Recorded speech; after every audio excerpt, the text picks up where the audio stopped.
Hello students, welcome to PW Bangla. কেমন আছো সবাই? আজকে ক্লাস 11 ফার্স্ট সেমিস্টারের একটা ভেরি ইম্পর্টেন্ট চ্যাপ্টার রাসায়নিক বন্ধন, সেটা নিয়ে তোমাদের রাখি ম্যাম চলে এসেছে। আজকে এই চ্যাপ্টারটা আমরা একদম ওয়ান শটের মাধ্যমে রিভিশন করব। তো চলো, অনেকটা বড় চ্যাপ্টার, অনেক টপিক এখানে রয়েছে। আচ্ছা, তো সময় নষ্ট না করে আমরা সেটা শুরু করব। আর প্রথমেই যেটা লিখবো সেটা হচ্ছে কি পড়বো এই চ্যাপ্টারে। তো অনেক কিছু রয়েছে এবং সবই ইম্পর্টেন্ট, এবং এই চ্যাপ্টারটা এতটাই ইম্পর্টেন্ট যে এই চ্যাপ্টারের কনসেপ্ট তোমাকে অন্যান্য চ্যাপ্টারের কনসেপ্ট বুঝতে সাহায্য করবে। সুতরাং এর আগে যেগুলো আমরা ক্লাস 11-এ দেখে নিয়েছি অলরেডি, প্রথম আমরা মূল কনসেপ্ট জেনেছি, তারপরে পরমাণুর গঠন, পর্যায় সারণী হয়ে আজকে আমরা রাসায়নিক বন্ধন দেখছি। এবং এই রাসায়নিক বন্ধন চ্যাপ্টারের গুরুত্বপূর্ণ যে সমস্ত বিষয় রয়েছে সেগুলোকে আমরা এখানে সামারাইজ করব। সুতরাং পুরোটাই একটা কুইক রিভিশন হবে বলতে পারো। একটা কুইক রিভিশনের মাধ্যমে আমরা সেটাকে সামারাইজ করব, ঠিক আছে? সামারি করব। আচ্ছা, এবং আমরা অবশ্যই তার সাথে এখান থেকে বেশ কিছু কোয়েশ্চেন অ্যান্সার প্র্যাকটিস করব, কারণ যেহেতু অনেক কিছু রয়েছে এই চ্যাপ্টারে, কিন্তু তার অ্যাপ্লিকেশনটা কীরকম হবে, কী ধরনের প্রশ্ন ইম্পর্টেন্ট, এবং সেগুলো কি করে আমরা করব, সলভ করব। অনেকেরই এই যে প্রশ্নগুলো দেখবো, অনেকেরই এগুলো নিয়ে অনেক ধোঁয়াশা, যে এগুলো তো খুব শক্ত, এগুলো হয় না, এক একটা এক এক রকম কী করে করব। খুব ইজিলি, খুব সহজে জিনিসগুলোকে অল্প অল্প, মানে সহজভাবে অল্প অল্প করে কি করে তোমরা পুরো জিনিসটাকে আয়ত্ত করবে, সবটাই আজকের ক্লাসে বলবো। তো চলো শুরু করা যাক আজকের আমাদের রাসায়নিক বন্ধন। প্রথমেই আমরা যেটা দেখব, রাসায়নিক বন্ধন বলতে কি বোঝায়।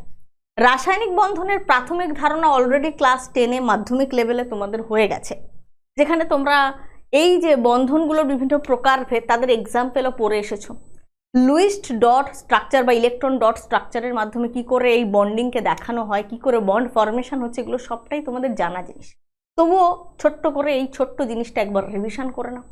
দেখো, যখনই আমরা দেখছি যে পর্যায় সারণীতে যে সমস্ত মৌলগুলো রয়েছে সবাই ওই যে 18 নম্বর শ্রেণীতে যারা রয়েছে, অর্থাৎ নিষ্ক্রিয় গ্যাসীয় মৌল, নোবেল গ্যাস এলিমেন্টস, তাদের মতো ইলেকট্রন বিন্যাস লাভ করার চেষ্টা করছে। কেন? কারণ তাদের ইলেকট্রন বিন্যাসটা হচ্ছে সুস্থিত ইলেকট্রন বিন্যাস। একটুখানি মনে করো, গ্রুপ 18 নিষ্ক্রিয় গ্যাসীয় মৌলরা এই শ্রেণীতে অবস্থান করছে। হিলিয়াম, নিয়ন, আর্গন, ক্রিপ্টন, জেনন, রেডন, এইভাবে এরা পরপর রয়েছে।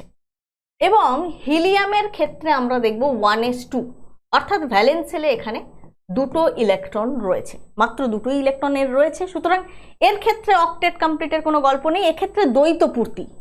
এবং এর মতো এর নিকটবর্তী যারা রয়েছে, হাইড্রোজেন রয়েছে, এর নিকটবর্তী লিথিয়াম রয়েছে, এর কাছাকাছি যারা রয়েছে সেই সমস্ত মৌলরা, তারা হিলিয়ামের মতো ইলেকট্রন বিন্যাস লাভ করতে চাইছে, এবং সেটাকেই আমরা বলছি দ্বৈত পূর্তি। জাস্ট পরের পেজেতেই এটা লেখা আছে, অষ্টক পূর্তি এবং দ্বৈত পূর্তি, দুটোকে রিলেট করে একসাথে বলছি। দ্বৈত পূর্তি মানে কি? দ্বৈত পূর্তি মানে 2 ইলেকট্রনস, দুটো ইলেকট্রনস কার মতো নোবেল গ্যাস কনফিগারেশন পাবে? হিলিয়ামের মতো, কারণ হিলিয়ামের 1s2। দেখো, এই যে কথাগুলো বলছি সেগুলোতে যদি বুঝতে অসুবিধা হয় তাহলে জানবে এর আগের দুটো চ্যাপ্টারকে দারুণ করে তৈরি করতে হবে, এখনো হয়নি। সেটা হচ্ছে পরমাণুর গঠন, যেখানে আমরা ইলেকট্রন বিন্যাস লেখা শিখেছি, এবং বাকি কে কোথায় রয়েছে, কি ব্যাপার স্যাপার, সেসব তো আমরা পর্যায় সারণীতে দেখে নিয়েছি। সুতরাং এই দ্বৈত, সেগুলো ভালো করে কমপ্লিট করলে তোমরা এই কনফিগারেশনের ব্যাপারটা একদম ক্লিয়ারলি বুঝতে পারবে। এবং এই দ্বৈত পূর্তি মানে হিলিয়ামের মতো ইলেকট্রন বিন্যাস, অর্থাৎ দুটি ইলেকট্রন লাভ করতে চাইছে। কেন চাইছে? কারণ সুস্থিত হতে চাইছে, স্টেবিলিটি গেইন করতে চাইছে। সবাই ছুটছে সুস্থিত হওয়ার জন্য, স্টেবিলিটি গেইন করার জন্য, এবং সেক্ষেত্রে হিলিয়ামের মতো যারা, তারা দ্বৈত পূর্তি ঘটাবে। এবং বাকি যে সমস্ত নিষ্ক্রিয় গ্যাসীয় মৌল রয়েছে, যাদের ক্ষেত্রে আমি যদি সাধারণভাবে লিখি তাহলে NH2NP6, NH2NP6 সাধারণ ইলেকট্রন বিন্যাস বহিস্তম কক্ষের ক্ষেত্রে আমরা লিখেছি। অর্থাৎ এক্ষেত্রে টোটাল কটা ইলেকট্রন রয়েছে? NH এ 2টো, NP তে 6টা, অর্থাৎ কিনা 8 ইলেকট্রনস এখানে রয়েছে। 8 ইলেকট্রনস রয়েছে, এবং এরা সাধারণত রাসায়নিকভাবে নিষ্ক্রিয় হয় এবং জেননের ক্ষেত্রে কিছু কম্পাউন্ড আমরা দেখি, তাদের এক্সাম্পলও আমরা পড়ি। কিন্তু জেনারেলাইজ করলে যদি আমি বলি তাহলে নিকটতম নিষ্ক্রিয় গ্যাসীয় মৌলের মতো ইলেকট্রন বিন্যাস অন্যরা লাভ করতে চাইছে, কারণ এরা নিষ্ক্রিয়, কারণ এদের সুস্থিত ইলেকট্রন বিন্যাস লাভ হয়ে গেছে, অক্টেট কমপ্লিট রয়েছে, এবং বাকি মৌলরা এদের মতো ইলেকট্রন বিন্যাস লাভ করতে চাইছে।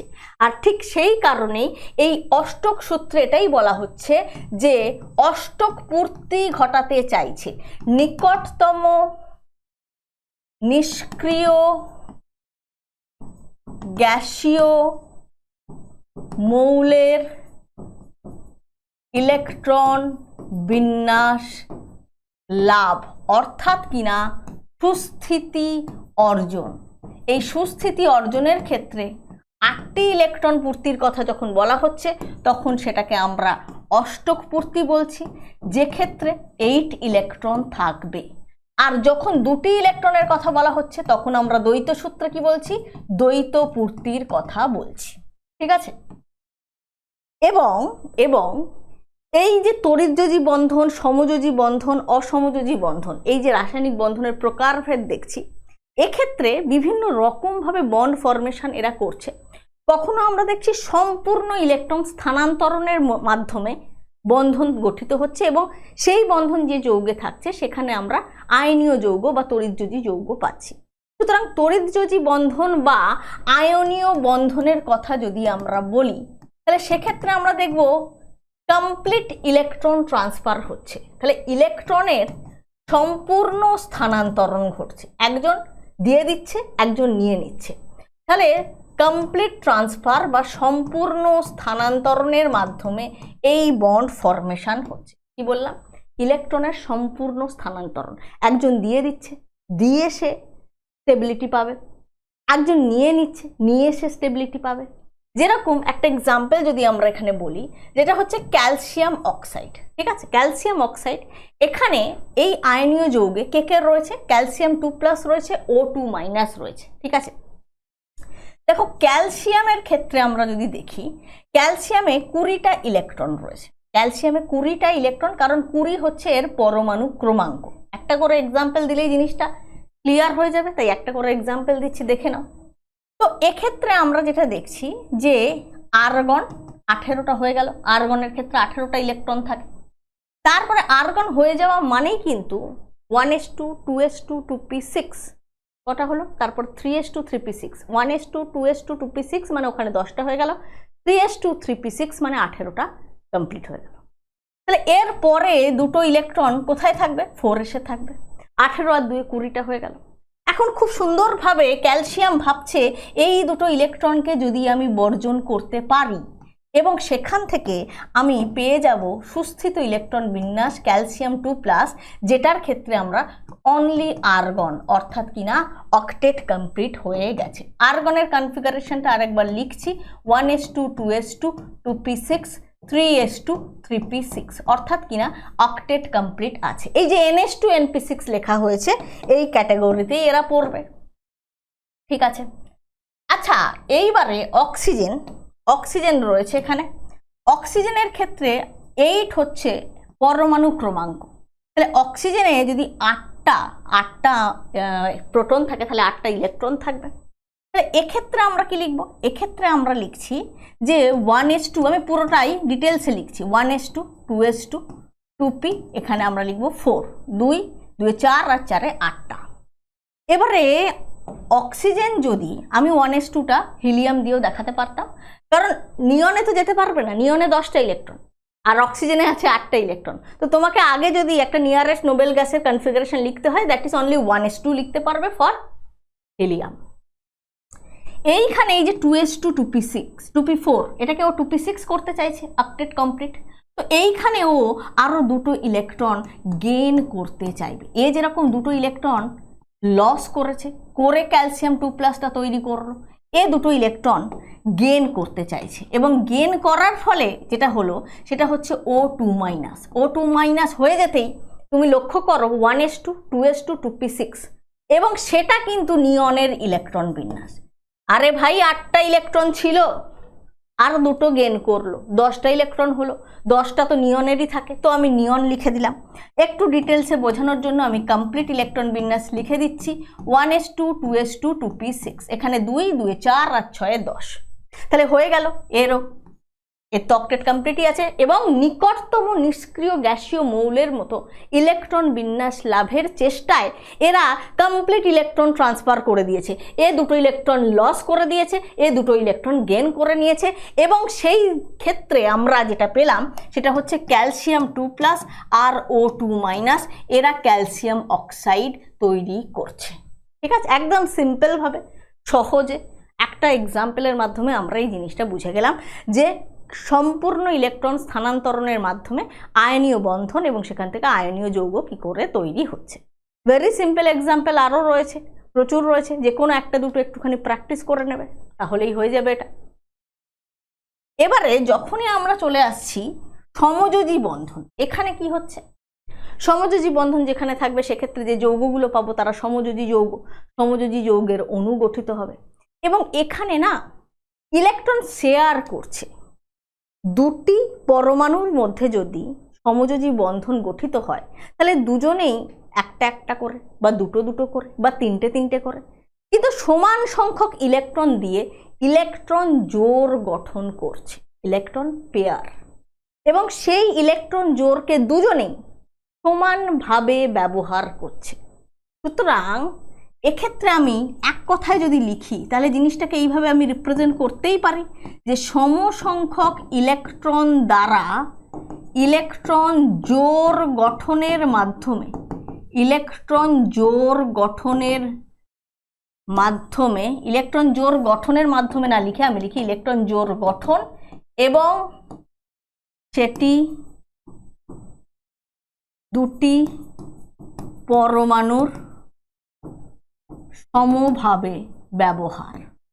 জাস্ট একদম যেটা বুঝছি যেটা বলছি সেটাই লিখছি, ঠিক আছে? কোনো রকম সাজিয়ে গুছিয়ে বা জিনিসটাকে একদম কি বলবো যেভাবে আমরা এগুলো তো কেউ লিখতে দেবে না, আমরা শুধু যেভাবে বুঝছি সেটাকেই আমি লিখে দিচ্ছি। তুমি নিজে দেখো এটা কি বলছি, সমসংখ্যক ইলেকট্রন দ্বারা ইলেকট্রন জোড় গঠন। তার মানে কি, কারা ইলেকট্রন দিল?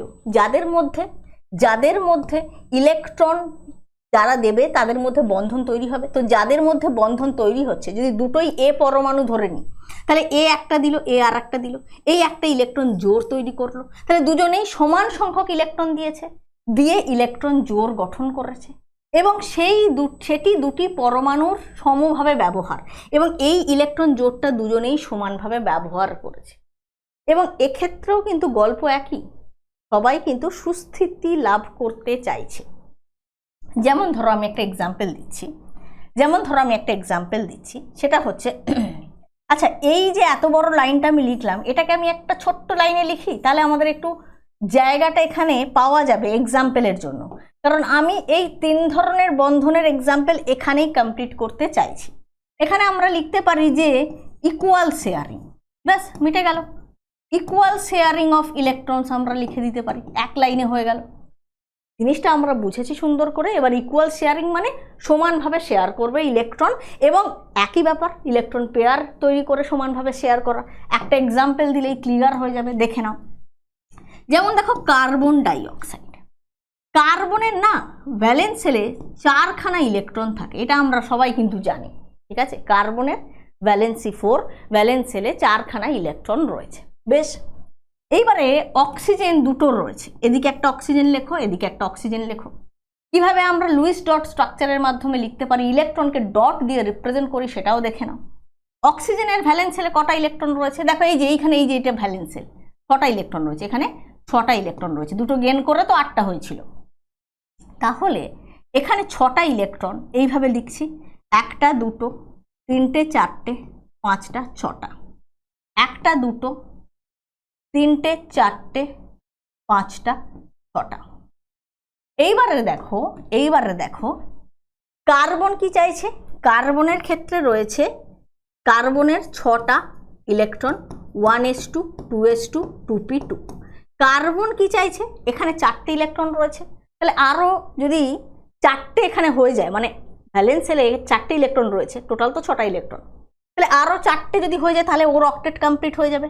আর অক্সিজেনও চাইছে 1s2 2s2 2p4, ওরও অক্টেট কমপ্লিট করতে চাইছে। সবাই অষ্টক পূর্তির জন্য দৌড়াচ্ছে।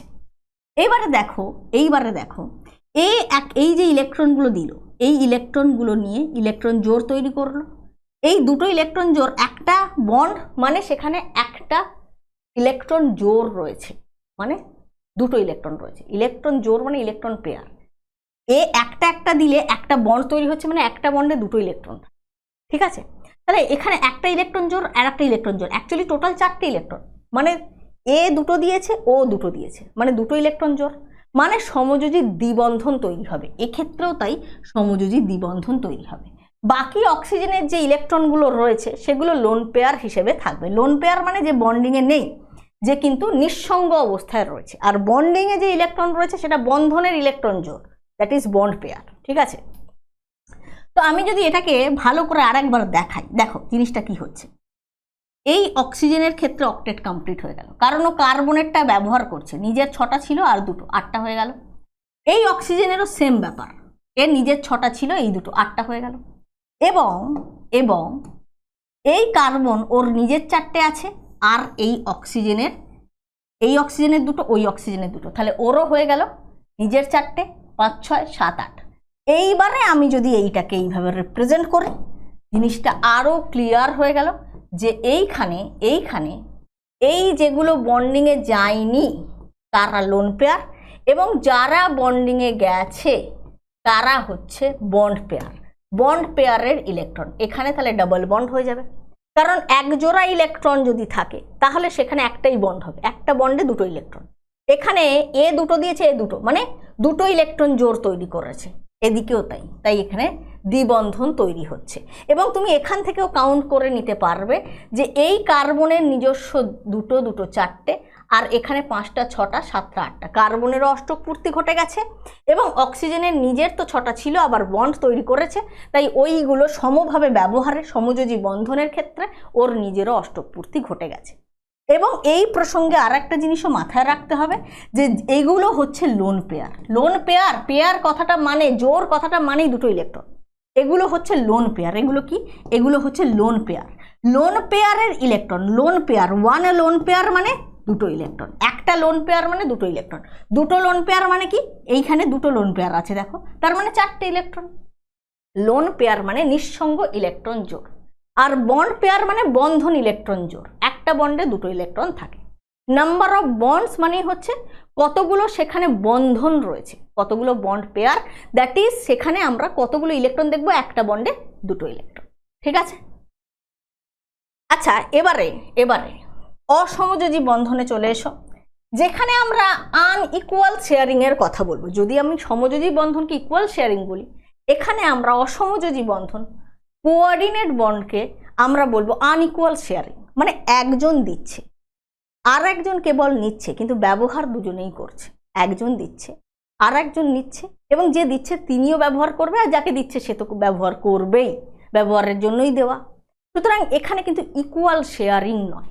ধরো এই যে এ পরমাণুর কাছে নিঃসঙ্গ ইলেকট্রন জোড় রয়েছে, আর বি পরমাণু যে কিনা ইলেকট্রনের ঘাটতি রয়েছে, কে দেবে আর কে নেবে? যার কাছে ইলেকট্রনের সমৃদ্ধি থাকবে, লোন পেয়ার অফ ইলেকট্রনস রয়েছে, সে দিতে চাইবে যে হ্যাঁ নাও, আর যার কাছে ঘাটতি রয়েছে সে নিতে চাইবে। সুতরাং এই দেওয়া নেওয়ার যে প্রসেস, একজন ডোনার আর একজন অ্যাকসেপ্টার, এবং এই তীর চিহ্নের মাধ্যমে আমরা কোঅর্ডিনেট বন্ডকে দেখিয়ে থাকি। এবং এটাকে যদি সাধারণ সমযোজী বন্ধনের মাধ্যমে রিপ্রেজেন্ট করি, তাহলে যে দিল তার কাছে প্লাস, যে নিল তার কাছে মাইনাস থাকবে, কারণ যে দিল সে ইলেকট্রন পেয়ার ডোনেট করেছে, তাই তার মাথায় পজিটিভ। যে নিল সে ইলেকট্রন অ্যাকসেপ্ট করেছে, ইলেকট্রন ইটসেলফ নেগেটিভ চার্জ, সুতরাং তার কাছে নেগেটিভ থাকবে। Very important and common example আমি যেটা দেব সেটা হচ্ছে অ্যামোনিয়া আর BF3। এদের মধ্যে যে কোঅর্ডিনেট বন্ড দেখা যায়, দেখো NH3 নাইট্রোজেনের ক্ষেত্রে না, 1টা 2টো 3টে 4টে 5টা। ডিটেলসে যাওয়ার দরকার নেই, কারণ অলরেডি কনফিগারেশন কিন্তু আগের চ্যাপ্টারগুলোতে হয়ে গেছে। এর 5টা ভ্যালেন্সিলে ইলেকট্রন, 5টা ভ্যালেন্সিলে ইলেকট্রন, 2s2 2p3, 1 2 3 4 5। হাইড্রোজেনের তো 1s1, একটাই ইলেকট্রন থাকে হাইড্রোজেনের 1s1। তাহলে এইখানে কিন্তু সমযোজী বন্ধন তৈরি হচ্ছে। হাইড্রোজেন কি চাইছে? দ্বৈত পূর্তি ঘটাতে। প্রত্যেকটা এক্সাম্পল কিন্তু আমি দিয়ে দিচ্ছি। হাইড্রোজেন দ্বৈত পূর্তি ঘটাতে চাইছে। তো এখানে দ্বৈত পূর্তি ঘটানোর জন্য এখানে এই যে ইলেকট্রন শেয়ারিং করে এখানে সমযোজী বন্ধন গঠন হয়েছে, এবং এই দুটো ইলেকট্রন যেটা লোন পেয়ার, যেটা নিঃসঙ্গ অবস্থায় রয়েছে, এবং BF3 ক্ষেত্রে না বোরন হচ্ছে 13 নম্বর মানে গ্রুপের ফার্স্ট মেম্বার বোরন ফ্যামিলি, যেখানে 2s2 2p1 মানে ভ্যালেন্স সেলে 3টে ইলেকট্রন। আর ফ্লুরিনের ক্ষেত্রে 1 2 3 4 5 6 7 ভ্যালেন্স সেলে 7টা ইলেকট্রন, 2s2 2p5। ঠিক আছে, এগুলো কিন্তু সব প্র্যাকটিস করতে হবে, যেগুলো আগের চ্যাপ্টারগুলোতে আমরা পড়েছি, নইলে এটা বুঝতে কিন্তু অসুবিধা হবে। তাহলে এখানেও তাই, এখানেও ফ্লুরিন অষ্টক পূর্তির জন্য এখানে করলো, ওর 7টা ছিল, এখানে 8টা হয়ে গেল, এখানেও তাই 8টা হয়ে গেল, এখানেও তাই 8টা হয়ে গেল। এবারে দেখো এইখানে এইগুলো সমযোজী বন্ধন, আমি যেগুলো দেখালাম এগুলো সব সমযোজী বন্ধন। কিরমভাবে সমযোজী বন্ধনটা হলো? এই যে এই একটা, এই একটা, এই একটা।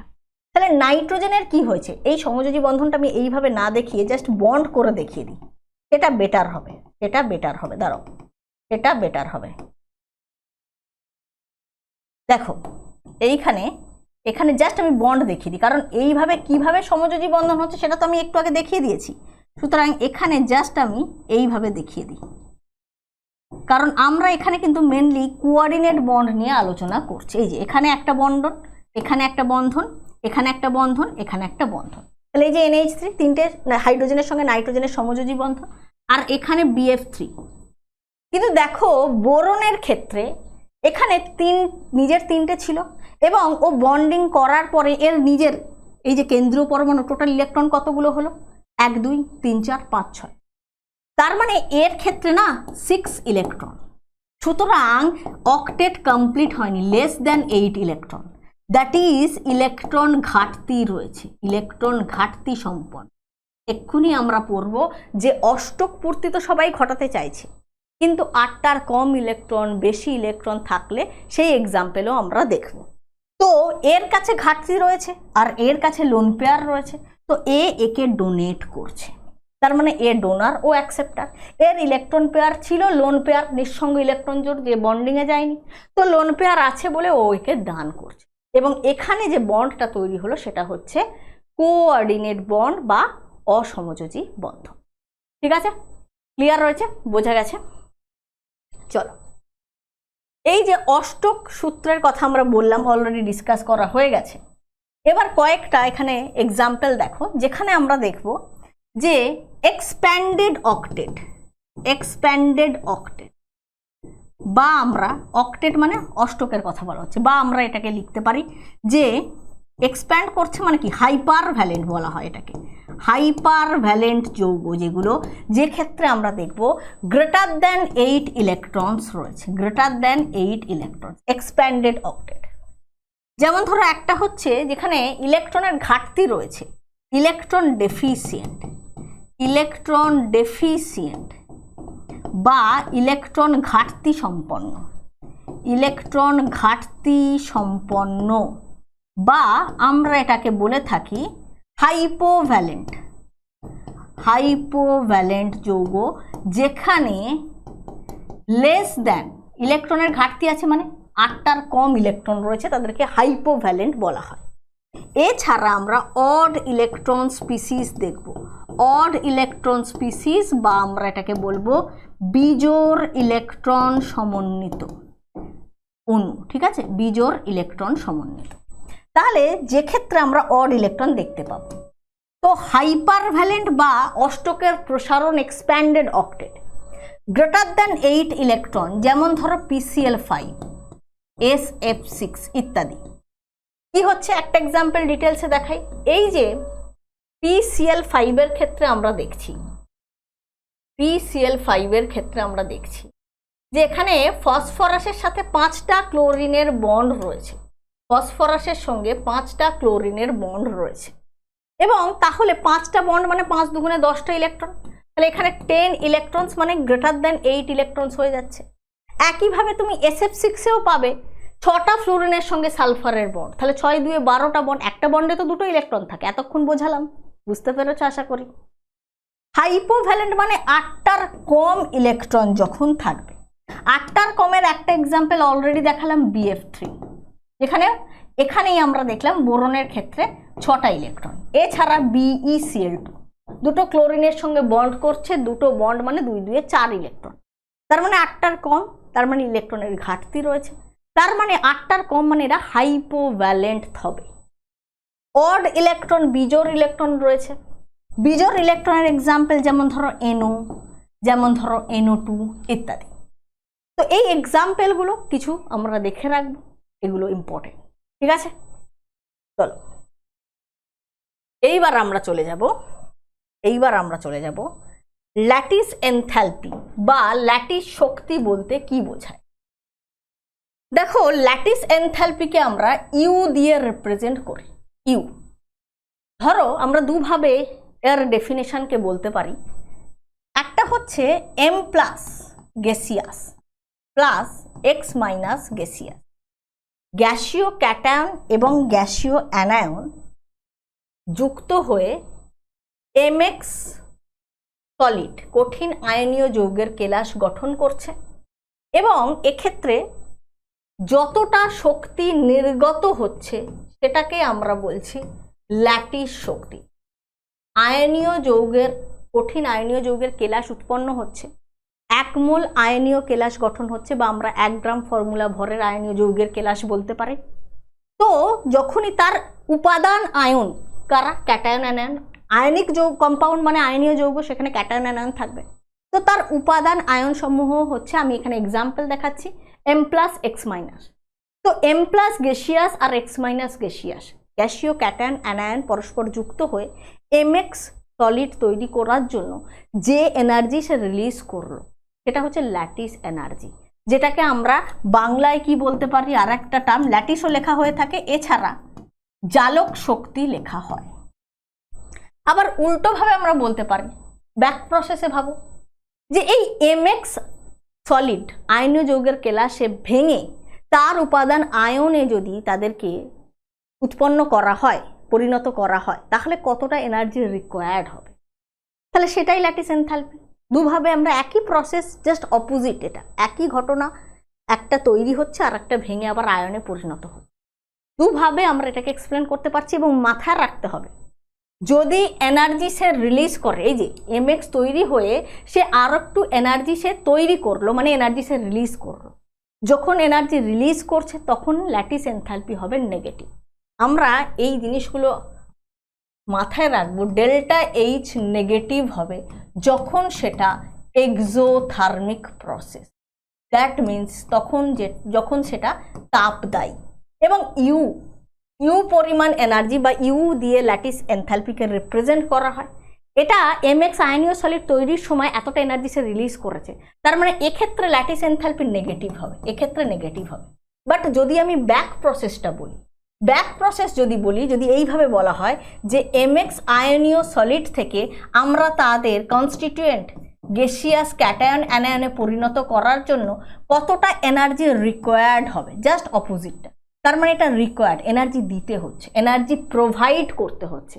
এনার্জি যদি প্রোভাইড করতে হয় সেক্ষেত্রে কিন্তু ΔH পজিটিভ হবে। কোন ক্ষেত্রে? যে ক্ষেত্রে এনার্জি দিতে হচ্ছে এন্ডোথার্মিক প্রসেস।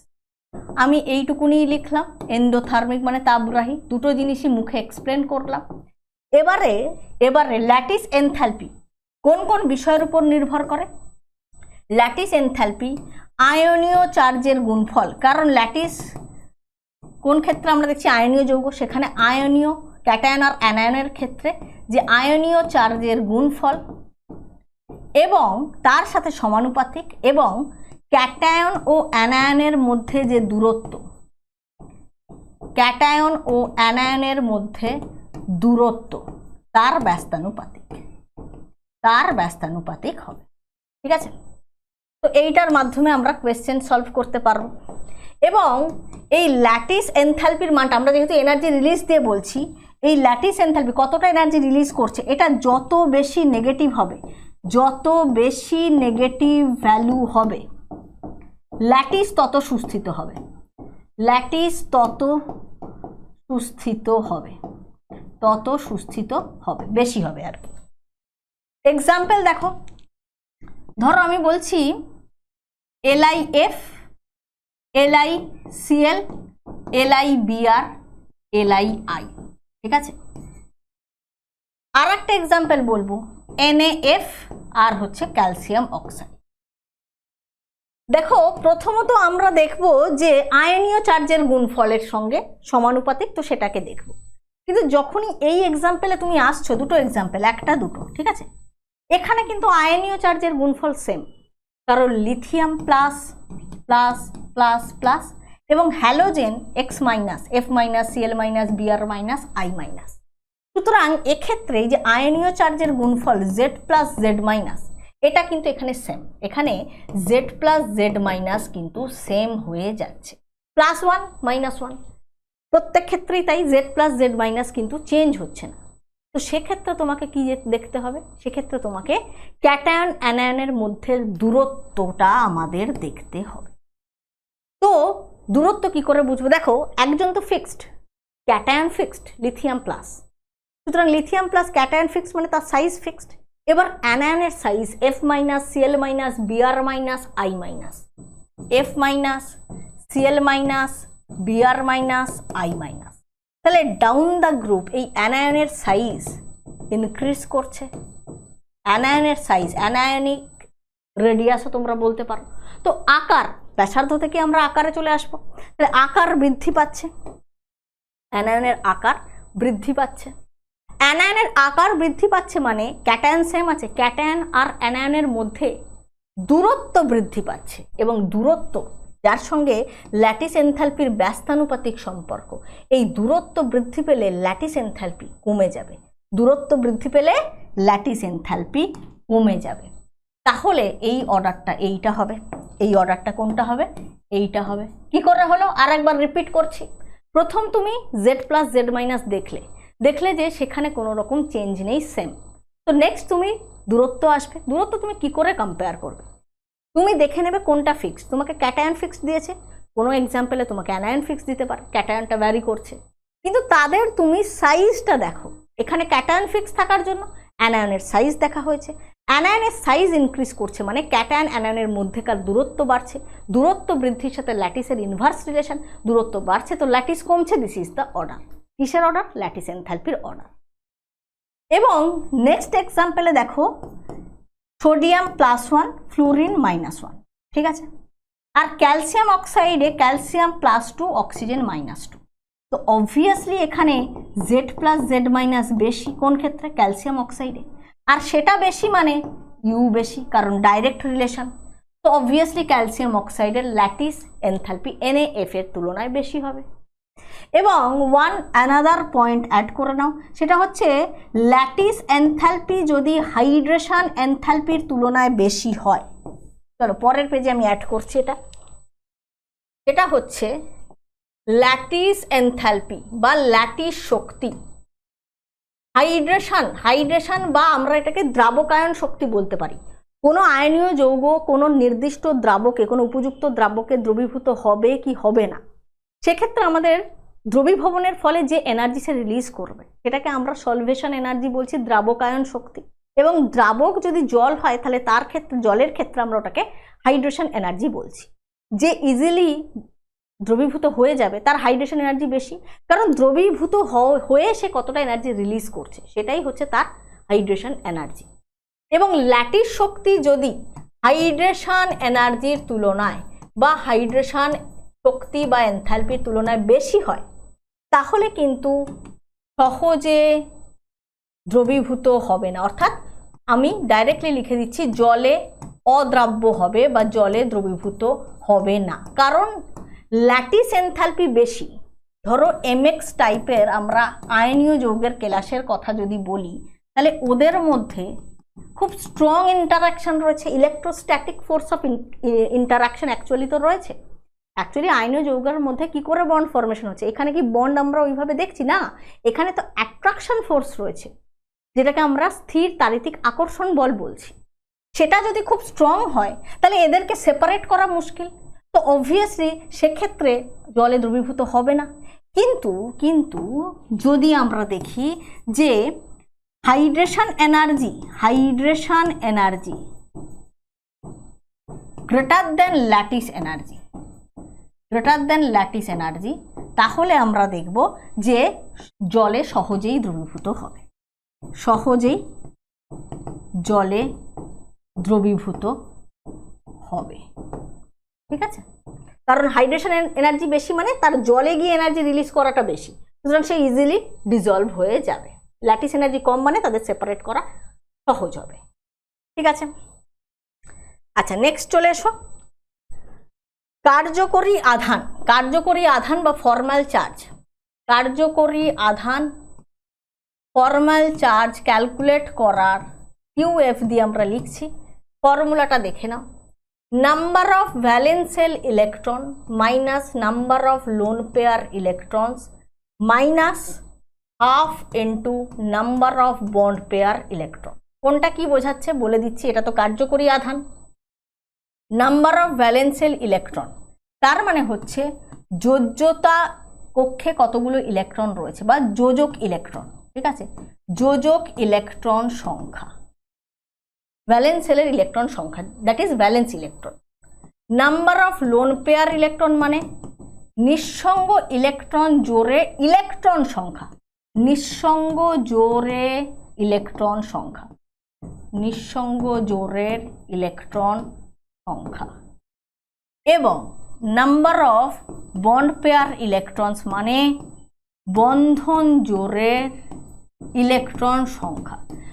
এই কথাটা কিন্তু খুব ইম্পর্টেন্ট। হ্যাঁ, জোর মানে সেখানে দুটো ইলেকট্রন আছে, এখানে কতগুলো বন্ধন জোর আছে, যদি বলি দুটো বন্ধন জোর আছে, বাট সেখানে ইলেকট্রন কতগুলো, 2 2 4টে। তো এখানে সেই ইলেকট্রন নাম্বারটা আমাদেরকে বসাতে হবে। ঠিক আছে, চলো এক্সাম্পল যাওয়া যাক। এক্সাম্পল আমরা কার্বন মনোক্সাইডের এক্সাম্পলটা দেখছি। এইভাবে একটা স্ট্রাকচার তোমাকে দেওয়া হয়েছে।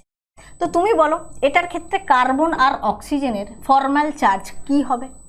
দেখো, ফর্মাল চার্জ অফ কার্বন সমান, কার্বনের ক্ষেত্রে 6 হচ্ছে টোটাল নাম্বার অফ ইলেকট্রনস, তো 1s2 2s2 2p2, তাহলে ভ্যালেন্স শেলে এখানে 4খানা ইলেকট্রন রয়েছে, তাহলে যোজক ইলেকট্রন সংখ্যা হচ্ছে 4 মাইনাস এখানে এই যে স্ট্রাকচার নাম ধরো দেওয়া রয়েছে, স্ট্রাকচার দেওয়া রয়েছে মানে তুমি এখান থেকে লোন পেয়ার বন্ড পেয়ার দেখতে পাচ্ছ। তাহলে নিঃসঙ্গ ইলেকট্রন জোর একটা, তার মানে সেখানে ইলেকট্রন কটা, দুটো, তাহলে এখানে 2 বসিয়ে দাও, মাইনাস হাফ ইন্টু বন্ধন তুমি 3টে দেখছো মানে বন্ড পেয়ার 3টে, তাহলে 3 2 6টা ইলেকট্রন, তাহলে এখানে 4 মাইনাস 2 মাইনাস 3, তার মানে এখানে 4 মাইনাস 5 মাইনাস 1। আর অক্সিজেনের ক্ষেত্রে আমরা কি দেখব, অক্সিজেনে হচ্ছে, অক্সিজেন আজকে ক্লাসে অনেকবারই আমি বললাম 1s2 2s2 2p4, এখানে 6টা ভ্যালেন্স শেলে ইলেকট্রন, এখানেও নিঃসঙ্গ জোড়ে ইলেকট্রন 2টো আর বন্ড 3টে মানে 3 2 6টা ইলেকট্রন, তাহলে 6 মাইনাস 2 মাইনাস 3, তার মানে 6 মাইনাস 5 প্লাস 1। তাহলে এখান থেকে আমরা দেখতে পাচ্ছি যে এখানে কার্বনের ক্ষেত্রে -1, অক্সিজেনের ক্ষেত্রে +1। এইভাবে তোমরা কিছু এক্সাম্পল প্র্যাকটিস করবে, আমি হোমওয়ার্ক দিচ্ছি, সেম এই ফর্মুলায় করলেই পেয়ে যাবে। CO3 2- করবে তোমরা, O3 ক্ষেত্রে করবে, ভেরি ইম্পর্টেন্ট এক্সাম্পল। তো এই জিনিসগুলো তোমরা কিছু হোমওয়ার্কে প্র্যাকটিস করে নেবে। ঠিক আছে, চলো এইবার আমরা চলে আসব ফ্যাজান্স রুলে। ফ্যাজান্স রুল কি বলছে দেখো, ফ্যাজান্স রুল বলছে আয়নের বিকৃতির কথা, আয়নীয় যৌগের সমযোজী ধর্মের বিকাশের কথা। আয়নীয় যৌগ সেখানে কে থাকবে, আয়নীয় যৌগ সেখানে থাকবে ক্যাটায়ন এবং সেখানে থাকবে অ্যানায়ন। ঠিক আছে, এবারে ক্যাটায়নের সাইজ সাধারণত অ্যানায়নের তুলনায় স্মল হয়, আমরা সেটা জানি, আমরা পর্যায় সারণী পড়েছি, আমরা পরমাণুর গঠন পড়েছি, তো এগুলো তো আমাদের স্বাভাবিকভাবে হয়ে গেছে কমপ্লিট। এবারে এই ক্যাটায়ন দ্বারা অ্যানায়নের ইলেকট্রন পরিমণ্ডলের বিকৃতি ঘটে। অ্যানায়নের যে ইলেকট্রন পরিমণ্ডল ক্যাটায়ন দ্বারা সেটার ডিস্টরশন হচ্ছে, ক্যাটায়ন দ্বারা অ্যানায়নের ইলেকট্রন পরিমণ্ডলের বিকৃতি ঘটছে। তাহলে এইভাবে যদি আমরা ফাইনালি দেখব যে তারপরে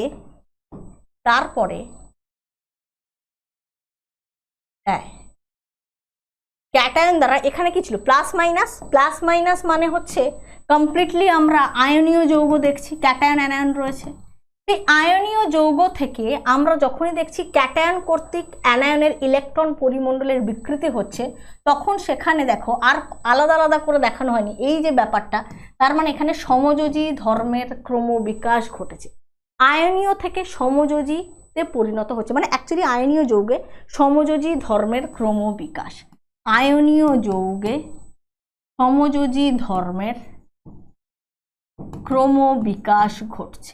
এটাকেই আমরা কি বলতে পারি, এক্ষেত্রে যে টার্মগুলো ব্যবহার করা হবে ক্যাটায়নের ক্ষেত্রে, এই যে ক্যাটায়নের এই যে ক্ষমতা, অ্যানায়নকে বিকৃত করার যে ক্ষমতা, অ্যানায়নের ইলেকট্রন পরিমণ্ডলের যে বিকৃতি ঘটাচ্ছে ক্যাটায়নের সেই ক্ষমতা যেটাকে বলা হয় ধ্রুবায়ন ক্ষমতা, যেটাকে কি বলা হয়, ধ্রুবায়ন ক্ষমতা বা পোলারাইজিং পাওয়ার। এবং এই অ্যানায়ন ক্যাটায়নের দ্বারা বিকৃত হচ্ছে, অ্যানায়নের ক্ষেত্রে এই যে বিকৃত হওয়া এটাকে বলা হয় অ্যানায়নের পোলারাইজিবিলিটি বা ধ্রুবীয়তা। এবং এই ঘটনাটাকে কি বলা হয়, এই ঘটনায় বিকৃত হওয়ার ঘটনা, ক্যাটায়ন কর্তৃক অ্যানায়নের ইলেকট্রন পরিমণ্ডলের এই বিকৃত হওয়ার ঘটনা, এটাকে বলা হয় পোলারাইজেশন বা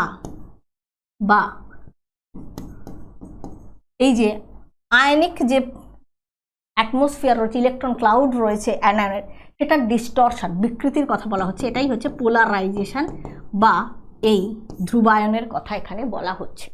এবং যে ধ্রুবায়িত করছে বা যে ধ্রুবায়িত হচ্ছে এর উপর ডিপেন্ড করে এই টার্মগুলো আমরা মাথায় রাখবো।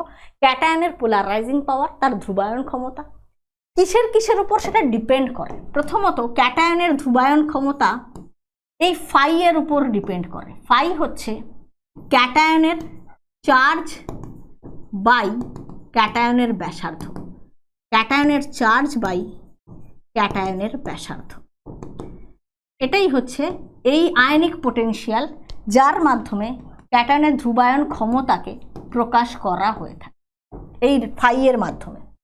এবং ধ্রুবায়ন ক্ষমতা ক্যাটায়নের যত বেশি হবে তত কোভ্যালেন্ট ক্যারেক্টার বেশি হবে, ক্যাটায়নের ধ্রুবায়ন ক্ষমতা যত বেশি হবে তত সমযোজী ধর্মের যে বিকাশ করছে সেই সমযোজী ধর্ম বেশি হবে, অ্যানায়নের ধ্রুবীয়তাও যত বেশি হবে, যত ইজিলি ও বিকৃত হবে, যত ইজিলি ডিস্টর্টেড হবে, তত সমযোজী ধর্ম বেশি দেখা যাবে।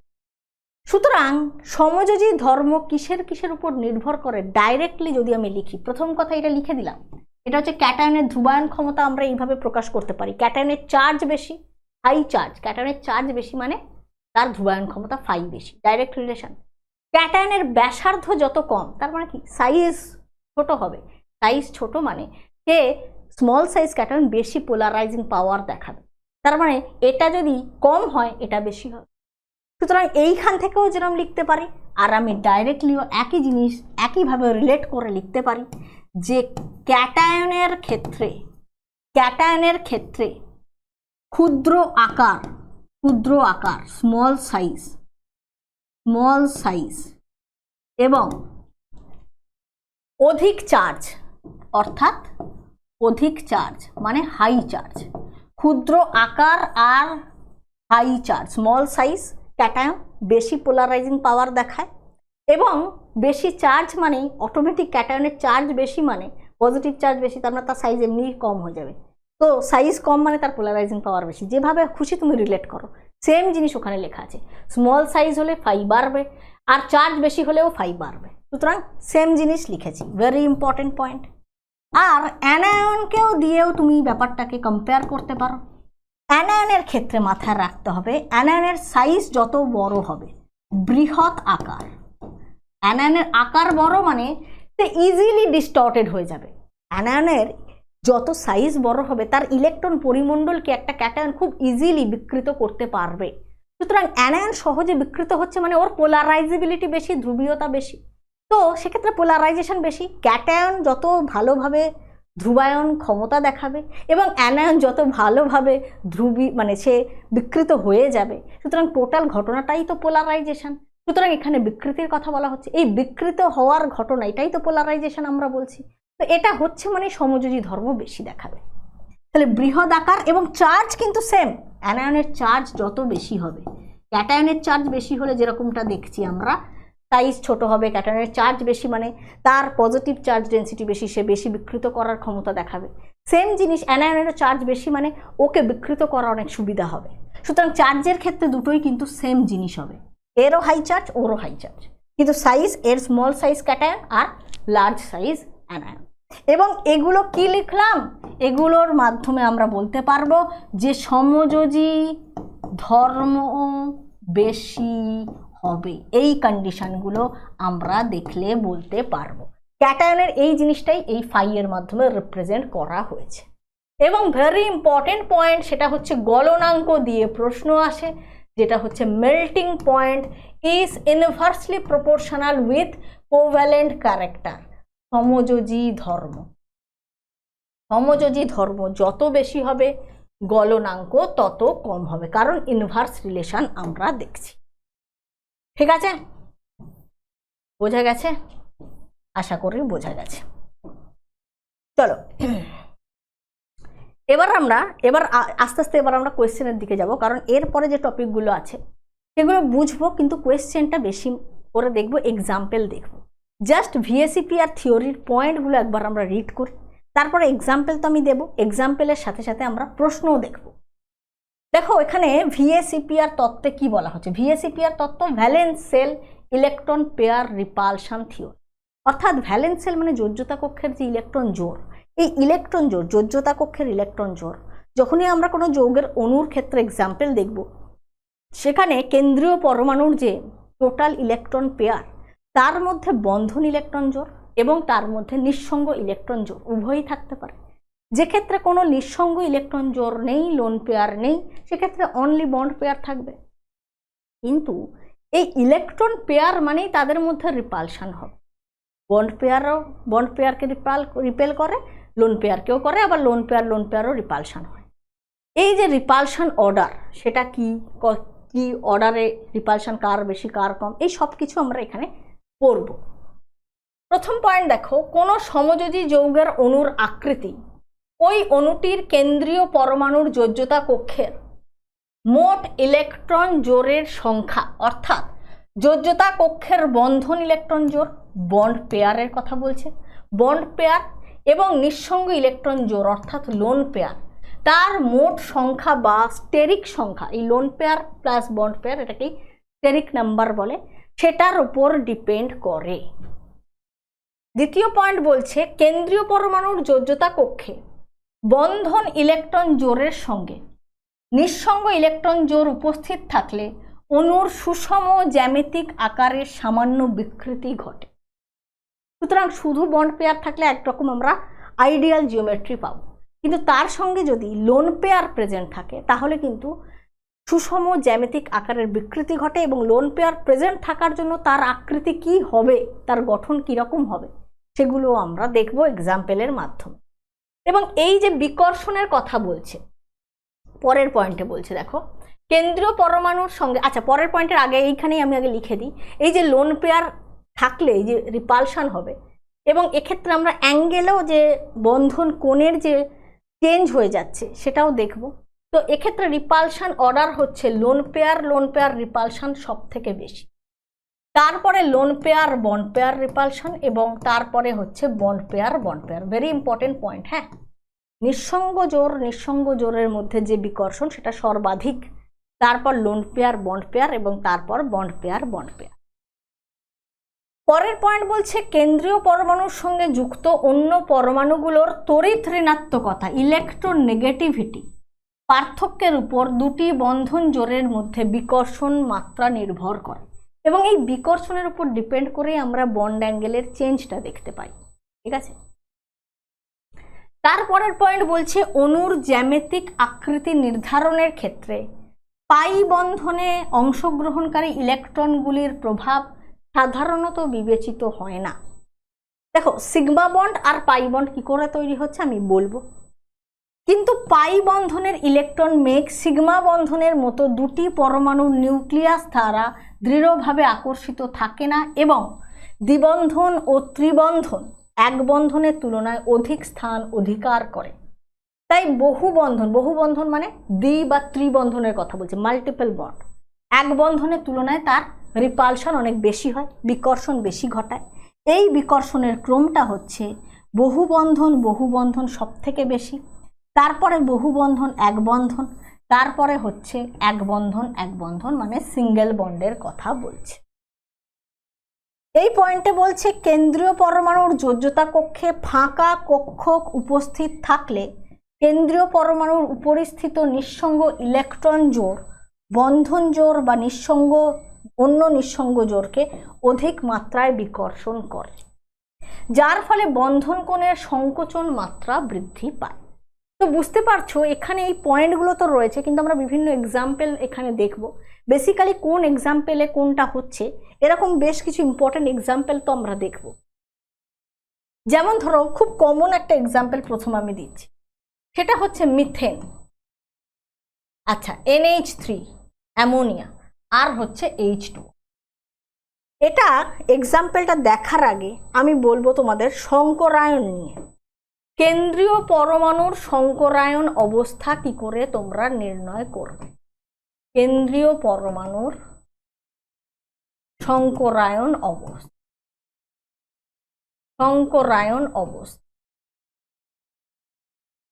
যেখানে আমরা দেখব হাইব্রিডাইজেশন সংকরায়ন অবস্থা সমান half into number of valential electron plus number of monovalent atom minus charge of cation plus charge of anion।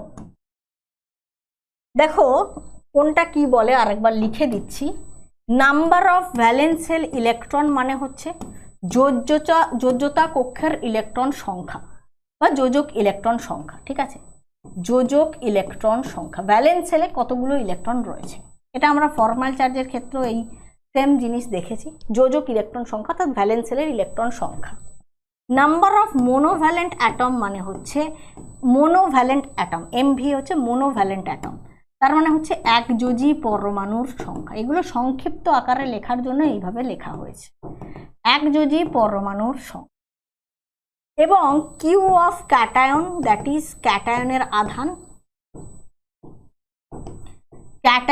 আধান এবং Q of anion, that is অ্যানায়নের আধান, ঠিক আছে, অ্যানায়নের আধান। সবসময় নিউট্রাল কোনো এক্সাম্পল দেবে তার কোনো মানে নেই। এবং এখান থেকে এই ফর্মুলা থেকে একটা সংখ্যা বেরোবে, যদি সেই সংখ্যা 2 হয় তাহলে আমরা বলবো সে sp হাইব্রিডাইজড। এবং sp হাইব্রিডাইজেশন মানেই তার জ্যামিতিক গঠনাকৃতি কি হবে? সরল রৈখিক হবে, ঠিক আছে, অর্থাৎ রৈখিক বা লিনিয়ার। যদি 3 হয়, দেখো আমি জাস্ট হাইব্রিডাইজেশন থেকে আমি গঠনাকৃতি বলছি, এরপর আমরা VSEPR তত্ত্ব দেখেছি এবং সেখানে লোন পেয়ার বন্ড পেয়ার কতগুলো আছে সেগুলো সব বলবো, এক্সাম্পলে গেলে ক্লিয়ার হয়ে যাবে। 3 মানে sp2 মানে সে হচ্ছে ত্রিকোণীয় সমতলীয়, অর্থাৎ কিনা ট্রাইগোনাল প্ল্যানার।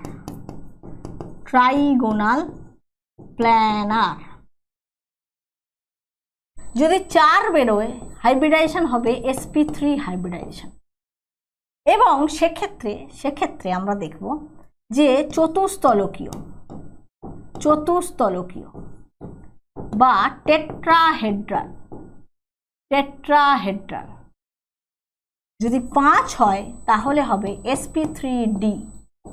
তাহলে ত্রিকোণীয় দ্বিপিরামিডীয়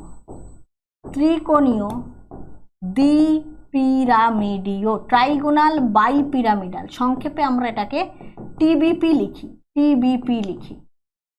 6 হলে sp3d2 অষ্টতলকীয় অষ্টতলকীয় বা অক্টাহেড্রাল, অক্টাহেড্রাল। আর 7 হলে sp3d3 বা পঞ্চকোণীয় দ্বিপিরামিডীয়, পেন্টাগোনাল বাইপিরামিডাল, পঞ্চকোণীয় দ্বিপিরামিডীয়, that is PBP, pentagonal bipyramidal. এইবারে এইবারে এইবারে এইখানে চলে এসো। এইখানে চলে আসার পর আমরা যেটা দেখছি এই এক্সাম্পলে, হাইব্রিডাইজেশন ক্যালকুলেট করো, হাইব্রিডাইজেশন ক্যালকুলেট করো। দেখো এখানে কেন্দ্রীয় পরমাণু কার্বন, এখানে নাইট্রোজেন, এখানে হচ্ছে অক্সিজেন। তাহলে হাইব্রিডাইজেশন সমান হাফ ইন্টু কেন্দ্রীয় পরমাণুর সংকরায়ন অবস্থা। তাই এই ভ্যালেন্সিয়াল ইলেকট্রন কার, এটা হচ্ছে কেন্দ্রীয় পরমাণুর ক্ষেত্রে, কেন্দ্রীয় পরমাণুর ক্ষেত্রে আমরা এটা দেখব। ঠিক আছে, কেন্দ্রীয় পরমাণুর যোজক ইলেকট্রন সংখ্যা এবং তার সাথে কতগুলো একযোজী পরমাণু যুক্ত রয়েছে, এবং সেখানে আমরা ক্যাটায়ন অ্যানায়ন পেলে সেই অনুযায়ী লিখব। এগুলোর কোনোটাই ক্যাটায়ন অ্যানায়ন কোনো কিছু নেই, সুতরাং আমাদের ফর্মুলাটা এইটুকুনি দেখলেই কিন্তু কাজ হয়ে যাবে। যে ক্ষেত্রে প্লাস মাইনাস কিছু থাকবে তখন আমরা বাকিটা লিখব। এইবারে এখানে কেন্দ্রীয় পরমাণু কার্বন, ভ্যালেন্স শেলে কটা ইলেকট্রন? 4টে। হাইড্রোজেন একযোজী পরমাণু কটা রয়েছে? 4টে। তাহলে 4 4 8/2 মানে 4। 4 মানে কত? 4 মানে sp3, 4 মানে sp3 হাইব্রিডাইজেশন। এখানে করো ক্যালকুলেট। হাইব্রিডাইজেশন সমান হাফ ইন্টু নাইট্রোজেনের ভ্যালেন্স শেলে 5টা ইলেকট্রন, 3টে হাইড্রোজেন কেন্দ্রীয় পরমাণু, তাহলে 8/2 4, 4 মানে sp3 হাইব্রিডাইজেশন। এখানে হাইব্রিডাইজেশন ক্যালকুলেট করো। হাফ ইন্টু অক্সিজেনের ভ্যালেন্স শেলে 6টা ইলেকট্রন, 2টো হাইড্রোজেন একযোজী পরমাণু, 8/2 4, 4 মানে sp3 হাইব্রিডাইজেশন। লক্ষ্য করো তিনটেরই হাইব্রিডাইজেশন সেম বেরিয়েছে, হাইব্রিডাইজেশন তিনটেরই সেম বেরিয়েছে। এইবারে দেখো এখানে 4টেই সাইড অ্যাটম রয়েছে। সাইড অ্যাটম মানে 4টেই যার সাথে বন্ড করেছে। তাহলে 4টে বন্ড পেয়ার, সিম্পলভাবে ক্যালকুলেশন শিখে নাও। 4টেই যদি সাইড অ্যাটম হয় তার মানে 4টেই বন্ড পেয়ার, কোনো লোন পেয়ার নেই, 0 লোন পেয়ার। এবং সেক্ষেত্রে 4 মানেই অবশ্যই টেট্রাহেড্রাল, এবং 0 লোন পেয়ার মানে এর আইডিয়াল যে জ্যামিতিক গঠনাকৃতি জিওমেট্রি পেয়েছি এটাই এর আকৃতি হবে, দ্যাট ইজ চতুস্তলকীয়, যেটা হচ্ছে চতুস্তলকীয়। কীরকম দেখতে হবে? এই যে 4খানা হাইড্রোজেন চতুস্তলকীয় গঠনাকৃতি কার্বনের সাথে যুক্ত রয়েছে। বন্ড অ্যাঙ্গেল কত? 109 ডিগ্রি 28 মিনিট। NH3-তে দেখো 3টে নাইট্রোজেনের সঙ্গে 3টে হাইড্রোজেনের সঙ্গে বন্ড করেছে, তার মানে 3 বন্ড পেয়ার। তাহলে 4 থেকে 3 বাদ দাও, লোন পেয়ার তুমি কি করে পাচ্ছ? এই 4 থেকে যটা সাইড অ্যাটম রয়েছে বা একযোজী পরমাণু যেগুলো এখানে তুমি দেখতে পাচ্ছ, মানে যাদের সাথে বন্ড করে রয়েছে আর কি, তো সেটা বিয়োগ করলে তুমি 1 পাবে। তো লোন পেয়ার আছে 1টা। মুখে মুখে হয়ে যাবে, ফর্মুলা লেখার দরকার হবে না। এইখানে 4টে কিন্তু 3টে বন্ড করেছে, মানে 3 বন্ড পেয়ার। 4 থেকে বিয়োগ করো, তাহলেই 1টা লোন পেয়ার নাইট্রোজেনের মাথায় রয়েছে। এবং 3 বন্ড পেয়ার 1 লোন পেয়ার মানে দেখো আইডিয়াল জিওমেট্রি টেট্রাহেড্রাল, কিন্তু যখনই আমরা লোন পেয়ার থাকবে, লোন পেয়ার থাকলে তার শেপটা কি হয়ে যাবে? তার শেপটা এখানে হয়ে যাবে পিরামিডীয়, পিরামিডাল। পিরামিডীয়র ক্ষেত্রে এই হচ্ছে আকৃতি, ঠিক আছে? এবং এইখানে দেখো, এখানে অ্যাঙ্গেলটা দেখে নাও, এখানে অ্যাঙ্গেল হচ্ছে 107.3 ডিগ্রি। এটার ক্ষেত্রে দেখো 4, কিন্তু 2টো বন্ড করেছে, তাহলে 2টো বন্ড পেয়ার। তাহলে 4 থেকে 2 বাদ দাও, বাকি 2 পড়ে রইল লোন পেয়ার। এখানে অক্সিজেন কেন্দ্রীয় পরমাণুতে 2টো নিঃসঙ্গ ইলেকট্রন জোড় রয়েছে, এবং 2টো বন্ড পেয়ার 2টো লোন পেয়ার হলে এটা কৌণিক হয়ে যায়, কৌণিক অ্যাঙ্গুলার, বা এটাকে ভি শেপড বলা হয়, ভি আকৃতি বিশিষ্ট। আইডিয়ালি কি? আইডিয়ালি 4 মানে কিন্তু চতুস্তলকীয়, কিন্তু শেপটা due to presence of lone pair এটা হয়ে গেল। এবং এখানে এই হচ্ছে শেপ, আমি দেখিয়ে দিচ্ছি গঠন। এখানে অ্যাঙ্গেল হচ্ছে 104.5 ডিগ্রি। এই বন্ধন কোণের যে চেঞ্জটা হচ্ছে, দেখো আইডিয়াল বন্ড অ্যাঙ্গেল চতুস্তলকীয় মানেই এইটা আইডিয়াল বন্ড অ্যাঙ্গেল, যেটা 109 ডিগ্রি 28 মিনিট আমরা দেখছি। কিন্তু অ্যাঙ্গেল এখানে কমে 107 পয়েন্ট সামথিং, আরও কমে 104.5, কারণ এখানে সব বন্ড পেয়ার রয়েছে, এখানে একটা lone pair bond pair repulsion হচ্ছে, তার ফলে কি হচ্ছে, এই রিপালশনের কারণে এদের মধ্যে অ্যাঙ্গেল কমে গেল। এটা তো স্বাভাবিক ব্যাপার। তুমি বলো রিপালশন যখনই যাদের মধ্যে হচ্ছে তারা দূরে চলে যাচ্ছে, তারা দূরে গেল মানে এরা কাছাকাছি এলো মানে অ্যাঙ্গেল কম হলো। এখানে দুটো লোন পেয়ার মানে এদের মধ্যে রিপালশন, এদের মধ্যে রিপালশন, লোন পেয়ার রিপালশন সব থেকে বেশি। আমরা একটু আগেই পড়েছি লোন পেয়ার রিপালশন সব থেকে বেশি, তারপর লোন পেয়ার বন্ড পেয়ার, তারপর বন্ড পেয়ার। তো রিপালশন এখানে হচ্ছে, এদের মধ্যেও হচ্ছে, তার ফলে হাইড্রোজেন হাইড্রোজেনের মধ্যে অ্যাঙ্গেল আরও কমে যাচ্ছে, কারণ রিপালশন সব থেকে বেশি লোন পেয়ার, তারপর লোন পেয়ার বন্ড পেয়ার, তারপর বন্ড পেয়ার। রিপালশন তো হবেই, কিন্তু ম্যাক্সিমাম তো লোন পেয়ারের মধ্যে, এবং ওদের রিপালশন এদিকে বন্ড অ্যাঙ্গেল কমিয়ে দিচ্ছে। বোঝা গেল? তাহলে এই বন্ড অ্যাঙ্গেলটা এইভাবে ডিক্রিজ করছে। এবং তার সাথে আমরা এই এক্সাম্পলটা এতটাই ইম্পর্টেন্ট, যেখানে আমরা hybridization calculation, lone pair bond pair বলা, সেই অনুযায়ী এদের গঠন কি হবে, সেই অনুযায়ী বন্ধন কোণের যে চেঞ্জ সেগুলো দেখলাম। এবং এইভাবেই এক্সাম্পলগুলো তোমাদের প্র্যাকটিস করতে হবে। আগেও বললাম, আবারও বললাম, প্রচুর এক্সাম্পল এখান থেকে হয়। সেই এক্সাম্পল বিভিন্নভাবে আমিও কিছু দেখাবো, তোমাদেরকে অনেক প্র্যাকটিস করতে হবে। আর সেকেন্ড কথা হচ্ছে যে এই ভিএসি পেয়ার থিওরি, এখানে কতগুলো বন্ড পেয়ার লোন পেয়ার থাকবে, সেই অনুযায়ী শেপ কি হবে, এই পুরো চার্টটাকে কিন্তু প্র্যাকটিস করে করে একদম তৈরি করে নিতে হবে। ঠিক আছে? তো যেগুলো আমি বিভিন্ন এক্সাম্পলের মাধ্যমে বলবো, কিন্তু সেটা যেন তোমাদের কাছে ক্লিয়ার থাকে। আচ্ছা, এইবারে আমরা চলে আসবো valence bond theory. Valence bond থিওরিতে আমরা H2 অণুর ক্ষেত্রে দেখব যে দুটো হাইড্রোজেন পরমাণু তাদের ভ্যালেন্সের ইলেকট্রন বন্ডিংয়ে পার্টিসিপেট করছে এবং তাদের মধ্যে সমযোজী এক বন্ধন তৈরি হচ্ছে। এবং সেক্ষেত্রে একটা গ্রাফ আমরা দেখব, যেটা হচ্ছে পোটেনশিয়াল এনার্জি ভার্সেস ইন্টারনিউক্লিয়ার ডিস্টেন্স, বা এটাকে আন্তঃপারমাণবিক দূরত্ব হিসেবেও লেখা হয়ে থাকে। এদিকে আর, এদিকে পোটেনশিয়াল এনার্জি বা স্থিতিশক্তি, এদিকে পজিটিভ, এখানে 0, এখানে নেগেটিভ। এবং গ্রাফটা কীরকম হচ্ছে দেখো, দুটো হাইড্রোজেন পরমাণু রয়েছে। এই হাইড্রোজেন পরমাণু এর যে নিউক্লিয়াস, সেখানে পজিটিভ থাকবে এবং নিউক্লিয়াসের বাইরে কি রয়েছে, 1 ইলেকট্রন রয়েছে। হাইড্রোজেন মানে 1s1, এখানে 1s1। এবং এই পরমাণু দুটো কাছাকাছি আসবে, বন্ড ফর্মেশন হবে, মানে কি তারা কাছাকাছি আসবে। এবং কাছাকাছি আসবে, দেখো অ্যাকচুয়ালি কিন্তু এদের মধ্যে রিপালশন এবং অ্যাট্রাকশন, আকর্ষণ বিকর্ষণ উভয় প্রকার বল কার্যকরী। কারণ এর নিউক্লিয়াস ওর ইলেকট্রনকে, ওর ইলেকট্রন এর নিউক্লিয়াস, মানে এইভাবে এদের মধ্যে অপোজিট চার্জের মধ্যে অ্যাট্রাকশন, এবং যখনই কাছাকাছি বেশি আসবে তখন ইলেকট্রন নিউক্লিয়াস রিপালশনও কাজ করছে।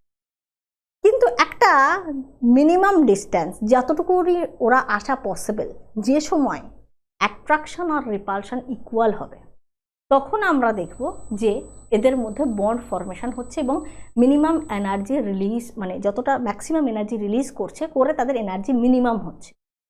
এনার্জি রিলিজ করছে মানে নেগেটিভে হচ্ছে, এনার্জি মিনিমামে যাচ্ছে মানে কি ম্যাক্সিমাম এনার্জিও রিলিজ করে দিচ্ছে, তার মানে বন্ড ফর্মেশন। সুতরাং এটাকে এই গ্রাফের মাধ্যমে আমরা রিপ্রেজেন্ট করছি এইভাবে। ঠিক আছে? গ্রাফের মাধ্যমে আমি যদি গ্রাফটাকে এইভাবে দেখাই, সেম জিনিস, কিন্তু ব্যাপারটা বুঝতে হবে। এই জায়গায় এদের মধ্যে কিছুটা ডিস্টেন্স দেখানো হচ্ছে, যখন ওরা কাছাকাছি আসছে মানে attraction force is more than repulsion force. এবারে যখন এদের মধ্যে বন্ড ফর্মেশন হলো, তখন কিন্তু এই যে এদের মধ্যে যে দূরত্বটা, সেটাই হচ্ছে বন্ধন দৈর্ঘ্য। এবং এক্ষেত্রে ম্যাক্সিমাম যতটা এনার্জি সে রিলিজ করে দিল, এই যে এনার্জিটা ও রিলিজ করে দিল, এটাই হচ্ছে 435.8 কিলোজুল পার মোল। আমি জাস্ট H2 এক্সাম্পল দেখাচ্ছি। এবং এনার্জি সে রিলিজ করছে মানে সে স্টেবিলিটি গেইন করছে, বন্ড ফর্মেশন হয়ে গেছে। এবং এই সময় attraction force equals to repulsion force. কিন্তু আরও যদি কাছে আসে তাহলে কিন্তু repulsion force more than attraction হবে, এবং সেই জন্যই দেখো নেগেটিভের পরে আবার সে পজিটিভের দিকে গ্রাফটা চলে যাচ্ছে।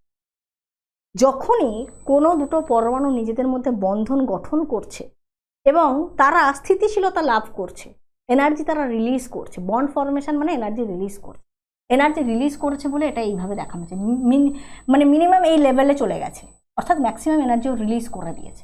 কিন্তু এর পরে যদি আরও কাছে আনা হয় তাহলে কিন্তু অ্যাট্রাকশনের তুলনায় রিপালশন বেশি হয়ে যাবে, দ্যাট ইজ নট ফিজিবল।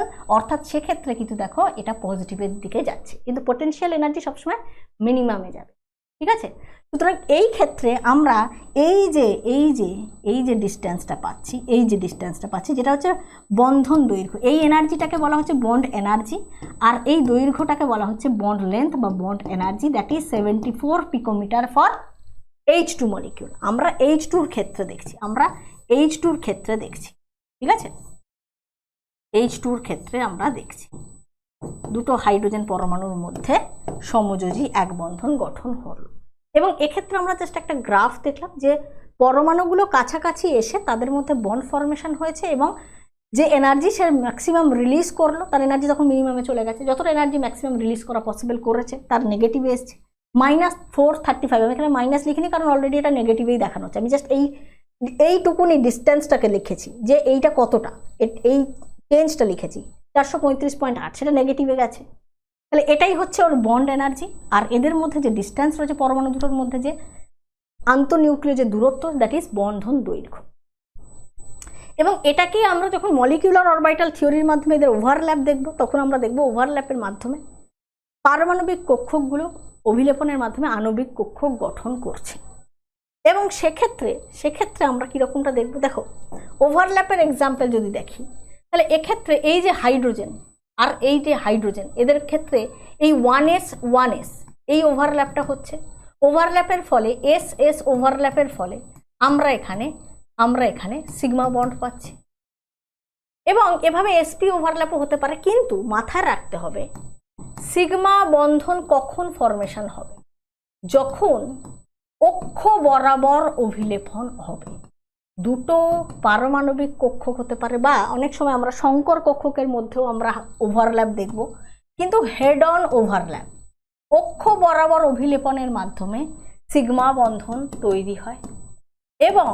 এবং যদি দুটো অরবিটাল পাশাপাশি থাকে, প্যারালালি থাকে, তাদের সাইড ওয়াইজ ওভারল্যাপের ফলে, পাশাপাশি ওভারল্যাপের ফলে পাই বন্ধন তৈরি হয়।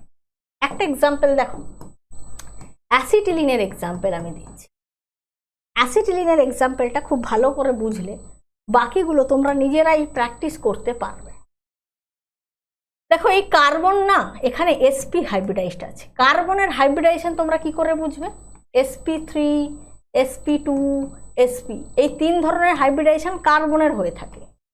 কার্বন যদি 4টেই সিগমা বন্ড করে তাহলে সেটা sp3 হবে, যদি 3টে সিগমা একটা পাই করে তাহলে সে sp2 হবে, আর যদি দুটো সিগমা দুটো পাই করে তাহলে sp হবে।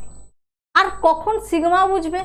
সিঙ্গেল বন্ড মানে এটা সিগমা, ডাবল বন্ড মানে একটা সিগমা একটা পাই, আর ট্রিপল বন্ড মানে একটা সিগমা দুটো পাই, ঠিক আছে। তো এখানে sp হাইব্রিডাইজড কার্বন, sp সংকরায়িত মানে ওর দুটো সংকর কক্ষক রয়েছে, এই আর এই কার্বনেরও তাই, এই আর এই। এবং দেখো এই sp ওভারল্যাপের ফলে এখানে একটা সিগমা বন্ড তৈরি হলো, কারণ হেড অন ওভারল্যাপ হয়েছে। হেড অন ওভারল্যাপ, অক্ষ বরাবর অভিলেপন, সংকর কক্ষকগুলো অভিলেপন করেছে। আবার এই আর একটা সংকর কক্ষ যার সাথে হাইড্রোজেন চলে এসছে, এখানেও একটা হাইড্রোজেন চলে এসছে। তার মানে এখানে এই যে ওভারল্যাপটা হচ্ছে এটা কিন্তু কার্বনের sp আর হাইড্রোজেনের s ওভারল্যাপ। কার্বনের sp আর হাইড্রোজেনের এটা 1s, কোনটা রয়েছে আমি দেখালাম, এই যে sp 1s এইভাবে, ঠিক আছে। তো এইবারে বাকিটা দেখো, এখানেও তাহলে আমরা সিগমা বন্ড পেলাম, এখানেও আমরা সিগমা বন্ড পেলাম, কারণ অক্ষ বরাবর অভিলেপনে আমরা সিগমা বন্ড পাচ্ছি। এইবারে এই যে কার্বনের তো ভ্যালেন্স শেলে 4টে ইলেকট্রন, তাহলে সেখানে আমরা যেটা দেখছি যে দুটো হাইব্রিড অরবিটাল আছে এবং দুটো অসংকরায়িত পি কক্ষক রয়েছে। একটা এইভাবে দেখাচ্ছি, এরও এটা, যারা দেখো প্যারালাল রয়েছে, আবার আর একজন পি অরবিটাল প্রত্যেকটা কার্বনের আর একটা পি এর সঙ্গে পারপেন্ডিকুলারে থাকবে, যেটা এইভাবে দেখাচ্ছি। এর ক্ষেত্রে এইভাবে দুটো কার্বনই এসপি, দুটো কার্বনেই আনহাইব্রিডাইজড অসংকরায়িত পি অরবিটাল রয়েছে। যারা প্যারালালি রয়েছে তাদের পাশাপাশি ওভারল্যাপ দেখা, এটা একটা পাই বন্ড তৈরি হবে আর এদের একটা পাই বন্ড তৈরি হবে। তাহলে আমরা ফাইনালি তিনটে বন্ড পাচ্ছি, একটা সিগমা দুটো পাই, বোঝা গেছে। আর এদিকে একটা সিগমা, এদিকে একটা সিগমা। সিগমা পাই বন্ড কতগুলো করে রয়েছে এরম প্রশ্নও আসতে পারে। এবং তার সাথে মাথায় রাখতে হবে ওভারল্যাপ, সব ওভারল্যাপই বন্ড ফরমেশন করতে পারে না। পজিটিভ ওভারল্যাপ হতে হবে, পজিটিভ ওভারল্যাপ হতে হবে। পজিটিভ ওভারল্যাপ মানে যেটা সেম ফেজে হবে, সেম ফেজ। ফেজ মানে আমরা জাস্ট জিনিসটাকে সেম ফেজে বোঝানোর জন্য প্লাস প্লাস মাইনাস মাইনাস এইভাবে দেখিয়ে থাকি। Same phase overlap that is positive overlap, যেটা বন্ড ফরমেশন করবে।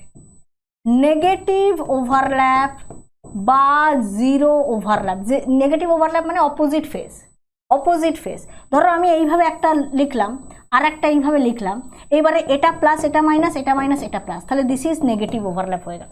Plus plus overlap, same phase মানে প্লাস প্লাস ওভারল্যাপ বা minus minus overlap, same phase overlap হতে হবে। কিন্তু যখনই negative overlap plus minus overlap, this is negative overlap, that is opposite phase, যেটা কিন্তু বন্ড ফরমেশন করবে না, বোঝা গেল। এছাড়া জিরো ওভারল্যাপ, জিরো ওভারল্যাপ কীরকম হতে পারে? জিরো ওভারল্যাপ এরকমটা হতে পারে, ধরো আমরা ইন্টারনিউক্লিয়ার অ্যাক্সিস দেখাচ্ছি, এরকম রয়েছে এরকম রয়েছে, এটা ধরো প্লাস মাইনাস, এটা ধরো প্লাস মাইনাস আর এটা প্লাস, টোটালটাই। এখানে প্লাস প্লাস মিললে কি হবে? এখানে তো প্লাস মাইনাস, সুতরাং আলটিমেটলি এখানে ক্যান্সেল হয়ে গেল, আলটিমেটলি ক্যান্সেল হয়ে গেল। বা ধরো ইন্টারনিউক্লিয়ার অ্যাক্সিসে একটা রয়েছে এইভাবে আর একটা রয়েছে এইভাবে, তো কি করে এরা ওভারল্যাপ করবে? কোনোদিনই হবে না, এটা 90 ডিগ্রি অ্যাঙ্গেলে রয়েছে। সুতরাং জিরো ওভারল্যাপ বা নেগেটিভ ওভারল্যাপ এক্ষেত্রে কিন্তু বন্ড ফরমেশন হবে না। একমাত্র পজিটিভ ওভারল্যাপ যেটা সেম ফেজ ওভারল্যাপ, সেক্ষেত্রে আমরা বন্ড ফরমেশন দেখব। ঠিক আছে, ক্লিয়ার? ক্লিয়ার হলে বলো। এইবার আমরা এগিয়ে যাব, একটু আমরা দেখে নেব ডাইপোল মোমেন্ট। ডাইপোল মোমেন্ট বা দ্বিমেরু ভ্রামক কোনো ধ্রুবীয় অণুর পজিটিভ অথবা নেগেটিভ কেন্দ্রের চার্জ ই এবং কেন্দ্র দুটির মধ্যে দূরত্ব ডি এর গুণফলকে ওই অণুর দ্বিমেরু ভ্রামক বা ডাইপোল মোমেন্ট বলে। মিউ সমান ই ইনটু ডি, এবং মিউ একটা ভেক্টর রাশি, ডাইপোল মোমেন্ট। মিউকে ডি বাই এককে প্রকাশ করা হয়, যেটাকে ক্যাপিটাল ডি দিয়ে লেখা হয়। 1 ডি বাই সমান হচ্ছে 10⁻⁻18 ইএসইউ সেন্টিমিটার। ঠিক আছে, এবং আমরা যখন কোনো অণুর ক্ষেত্রে দেখাই ডাইপোল মোমেন্টকে, দেখো যদি সেটা দ্বিপরমাণুক অণু হয়, দ্বিপরমাণুক, সেক্ষেত্রে দুটো পরমাণু, সেটা A2 টাইপ হতে পারে, সেটা AB টাইপ হতে পারে। A2 টাইপ মানে একই মৌলের পরমাণু যাদের মধ্যে তড়িৎ ঋণাত্মকতার কোনো পার্থক্য নেই, সুতরাং এক্ষেত্রে কারোর দিকে কোনো পোলারিটি নেই। ডাইপোল কথাটার মানেই দুটো পোলারিটি থাকবে, একটা পজিটিভ পোল একটা নেগেটিভ পোল। পোলারিটি নেই মানে এক্ষেত্রে মিউ জিরো হওয়া মানে দিস ইজ নন পোলার, মানে অধ্রুবীয় অণু। অধ্রুবীয় মানে পোলারিটি নেই, নন পোলার, ডাইপোল মোমেন্ট জিরো। কিন্তু যখনই আমরা এবি টাইপে দেখছি, ধরে নাও HCl টাইপ, যেরকম আমরা HCl এর এক্সাম্পল দিচ্ছি, এবি টাইপ, একজনের তড়িৎ ঋণাত্মকতা বেশি, HCl এর এক্সাম্পলটাই আমি এখানে বলে দিই। ধরো HCl, ক্লোরিনের তড়িৎ ঋণাত্মকতা বেশি, তাহলে বন্ধনের ভ্রামক থাকবে কোন দিকে? ক্লোরিন তড়িৎ ঋণাত্মক নিজের দিকে টানছে, পজিটিভ টু নেগেটিভের দিকে আমরা এইভাবে তীর চিহ্ন, পজিটিভের দিকে একটা কাট, এইভাবে আমরা ডাইপোল মোমেন্ট প্রত্যেকটা বন্ডের ক্ষেত্রে বন্ড মোমেন্ট দেখাবো। এবং যেহেতু আমরা এখন দ্বিপরমাণুক দেখছি, সেক্ষেত্রে আমরা দেখছি যে একই মৌলের পরমাণু হলে মিউ জিরো, আলাদা মৌলের পরমাণু হলে mu not equals to zero. তার মানে এটা ধ্রুবীয় বন্ধন রয়েছে বলে ধ্রুবীয়তা দেখাবে, অর্থাৎ পোলার মলিকিউল। এবার দ্বিপরমাণুক না হয়ে যদি বহু পরমাণুক হয়, বহু পরমাণুক হলে তার ডাইপোল মোমেন্ট থাকতেও পারে, নাও থাকতে পারে।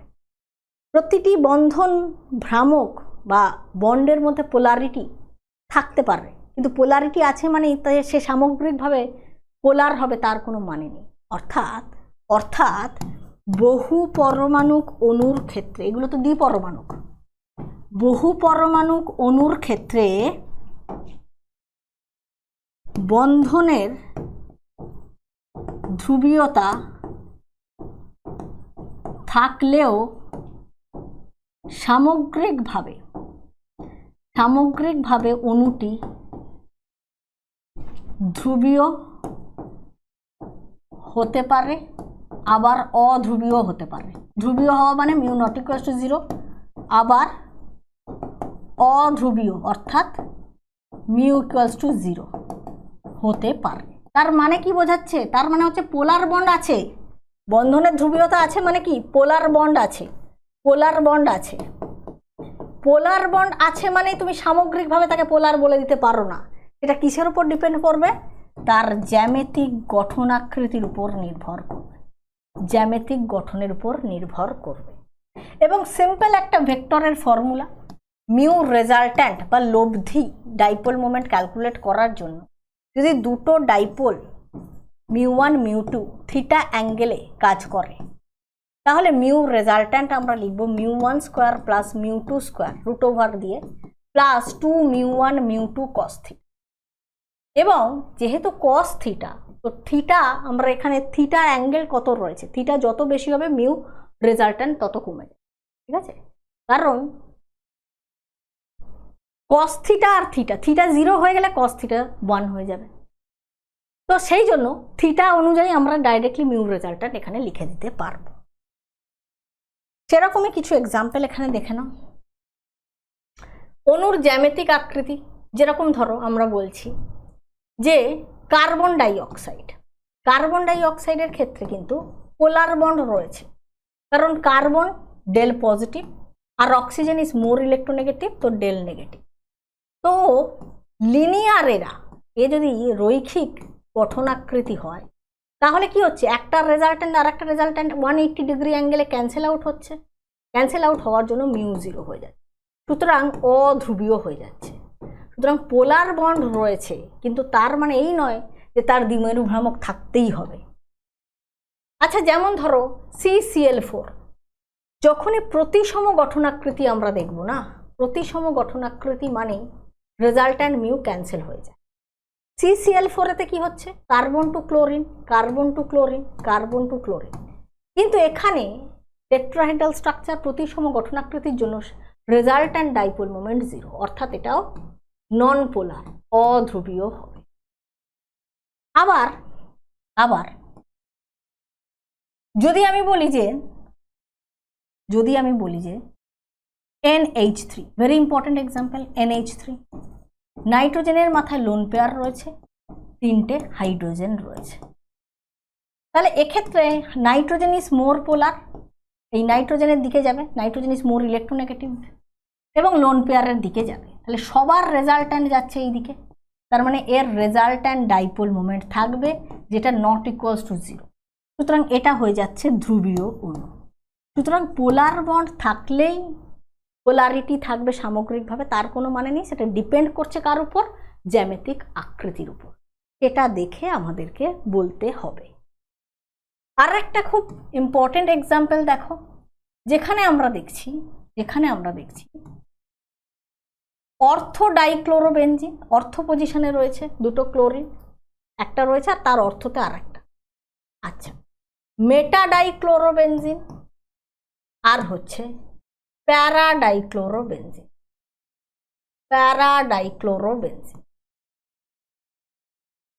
এখানে আমরা ফর্মুলা ব্যবহার না করেও বলতে পারবো, কারণ আমরা তো জানি থিটাটা এখানে কি হবে। দেখো এখানে তো এই ব্যাপার, সুতরাং এখানে এই যে অ্যাঙ্গেল আমরা দেখছি, এই থিটাটা কত, এই থিটাটা এখানে কত, এখানে এটা হচ্ছে 60 ডিগ্রি। কারণ তুমিই বলো, এই যদি একটা বেনজিন হয়, 6 মেম্বার রিং, তাহলে টোটালটা আমরা এটা 360 বলবো।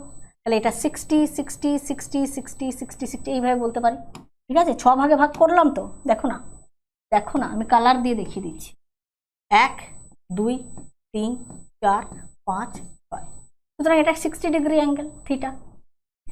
এটা যখন মেটা পজিশনে রয়েছে, তখন আমরা কি দেখছি, এই যে অ্যাঙ্গেল, এটা কত ডিগ্রি, 60 120 ডিগ্রি, এটা 120 ডিগ্রিতে রয়েছে। আর যখন আমরা দেখছি প্যারা পজিশনে রয়েছে, একদম অপোজিটে, তার মানে এই জিনিসটা হচ্ছে, তার মানে এটা কি 180 ডিগ্রি। নিজেরাই এখান থেকে দেখে নাও 180 ডিগ্রি হচ্ছে। এবং থিটা যত বেশি হচ্ছে রেজাল্ট্যান্ট মিউ কিন্তু তত কমে যাবে, এবং অপোজিটে আছে মানে এর ক্ষেত্রে মিউ জিরো, এবং এদের যদি ডাইপোল মোমেন্টের অর্ডার জিজ্ঞাসা করে তাহলে এর বেশি, তারপরে এ, আর এর ক্ষেত্রে তো মিউ জিরো, যেটা দেখেই বোঝা যায়।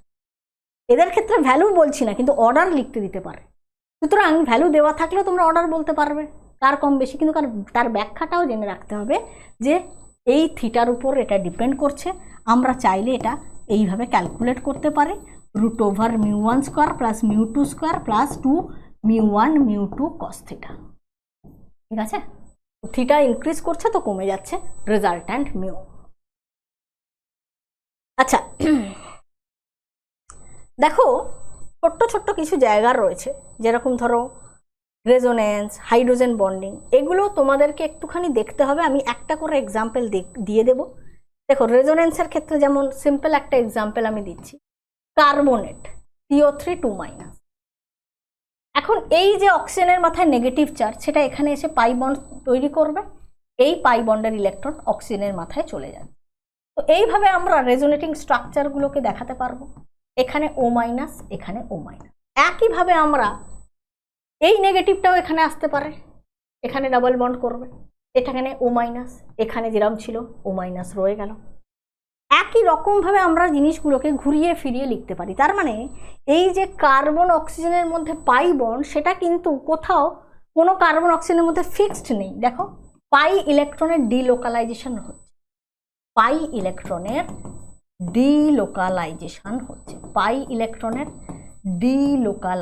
যেটাকে আমরা রেজোনেন্স বলি। ঠিক আছে, ডিলোকালাইজেশন। এইভাবে আমরা রেজোনেটিং স্ট্রাকচারগুলো ড্র করতে পারি। লক্ষ্য করো এখানে এই দুটোতে O নেগেটিভ, এই দুটো অক্সিজেনে, এখানে এই দুটোতে, এখানে এই দুটোতে, এইভাবে আমরা রেজোনেটিং স্ট্রাকচার ড্র করতে পারি। এখান থেকে যদি আমাদের বলে বন্ধন ক্রম নির্ণয় করো, বন্ধন ক্রম, বন্ড অর্ডার, আমরা MOT থেকেও করব, মলিকিউলার অরবিটাল ডায়াগ্রাম থেকে। এখান থেকে যদি করি কি লিখব, কতগুলো সিগমা রয়েছে, কতগুলো পাই রয়েছে, divided by sigma plus pi by sigma কতগুলো রয়েছে। বন্ধন ক্রম মানে অ্যাকচুয়ালি দুজনের মধ্যে কটা বন্ড রয়েছে, কার্বন অক্সিজেন বন্ড অর্ডার আমরা পাচ্ছি। আমরা কিসের জন্য পাচ্ছি, দেখো এমনি সিঙ্গেল ভাবে তো আমরা দেখতে পাচ্ছি এখানে এক বন্ধন, এখানে এক বন্ধন, এখানে দ্বিবন্ধন, কিন্তু দেখো সেটা তো ঘুরছে, রেজোনেটিং স্ট্রাকচার দেখছি।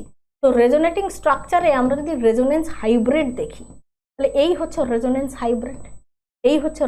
হাইব্রিড, কার্বন অক্সিজেনের মধ্যে দ্বিবন্ধন, একবার এইখানে, একবার এখানে, একবার ওখানে, তিনটে অক্সিজেনের মধ্যেই ঘুরেছে।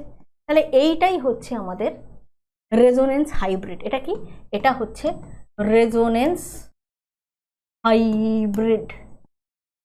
এবং এই রেজোনেন্স হাইব্রিডে যদি আমরা অক্সিজেনের চার্জ লিখি, দেখো কটা নেগেটিভ চার্জ ছিল, দুটো, -2 কটা অক্সিজেনে ঘুরেছে, তিনটে। তাহলে প্রতিটি অক্সিজেনের ক্ষেত্রে রেজোনেন্স হাইব্রিডে চার্জ কত লিখব, -2/3 লিখব। এবং এই ডট ডটগুলো বোঝাচ্ছে পাই বন্ড ডিলোকালাইজ করেছে। এখান থেকে বন্ড অর্ডার যদি আমরা বলি, বন্ড অর্ডার কটা সিগমা বন্ড, দেখো 1 2 3, তিনটে সিগমা, একটা পাই বাই তিনটে সিগমা, টোটাল 4টে বন্ড। অ্যাকচুয়ালি এটা কি টোটাল বন্ড 4টে, সিগমা কটা, তিনটে। তাহলে 4/3 1.33। ঠিক আছে, 1.33 এক্ষেত্রে আমরা বন্ড অর্ডার পাবো, রেজোনেন্স থেকে আমরা এটা দেখতে পাই। ঠিক আছে, প্রত্যেকটা রেজোনেটিং স্ট্রাকচার যেরকম আঁকতে পারবো, সেরকম এক একটা স্ট্রাকচারে আমরা অক্সিজেনের ফর্মাল চার্জ ক্যালকুলেট করতে পারবো ফর্মাল চার্জের ফর্মুলা দিয়ে। যদি তোমাকে অক্সিজেন না বলে যে কোনো কার্বন অক্সিজেনের ক্ষেত্রে অক্সিজেনের মাথার ফর্মাল চার্জ বা অক্সিজেনের মাথায় চার্জ জিজ্ঞেস করে, that is from resonance hybrid, যেটা -2/3। ঠিক আছে, কতগুলো চার্জ নেগেটিভ, -2, কতগুলো অক্সিজেনে ঘুরেছে, কতগুলো অক্সিজেন, টোটাল 3টে অক্সিজেন, একবার এই দুটোতে, একবার এই দুটোতে, একবার এই দুটোতে, -2, টোটাল 3টে অক্সিজেনে ঘুরেছে। ঠিক আছে, -2/3। এবং হাইড্রোজেন বন্ধন, এটা একটু ছোট্ট করে দেখে নাও। হাইড্রোজেন বন্ধন আমরা দু ধরনের দেখব, একটা হচ্ছে আন্তরাণবিক, একটা হচ্ছে আন্তরাণবিক, আর একটা হচ্ছে অন্তঃআণবিক। আন্তরাণবিক বা ইন্টারমলিকিউলার, আর একটা হচ্ছে অন্তঃআণবিক ইন্ট্রামলিকিউলার হাইড্রোজেন বন্ধন।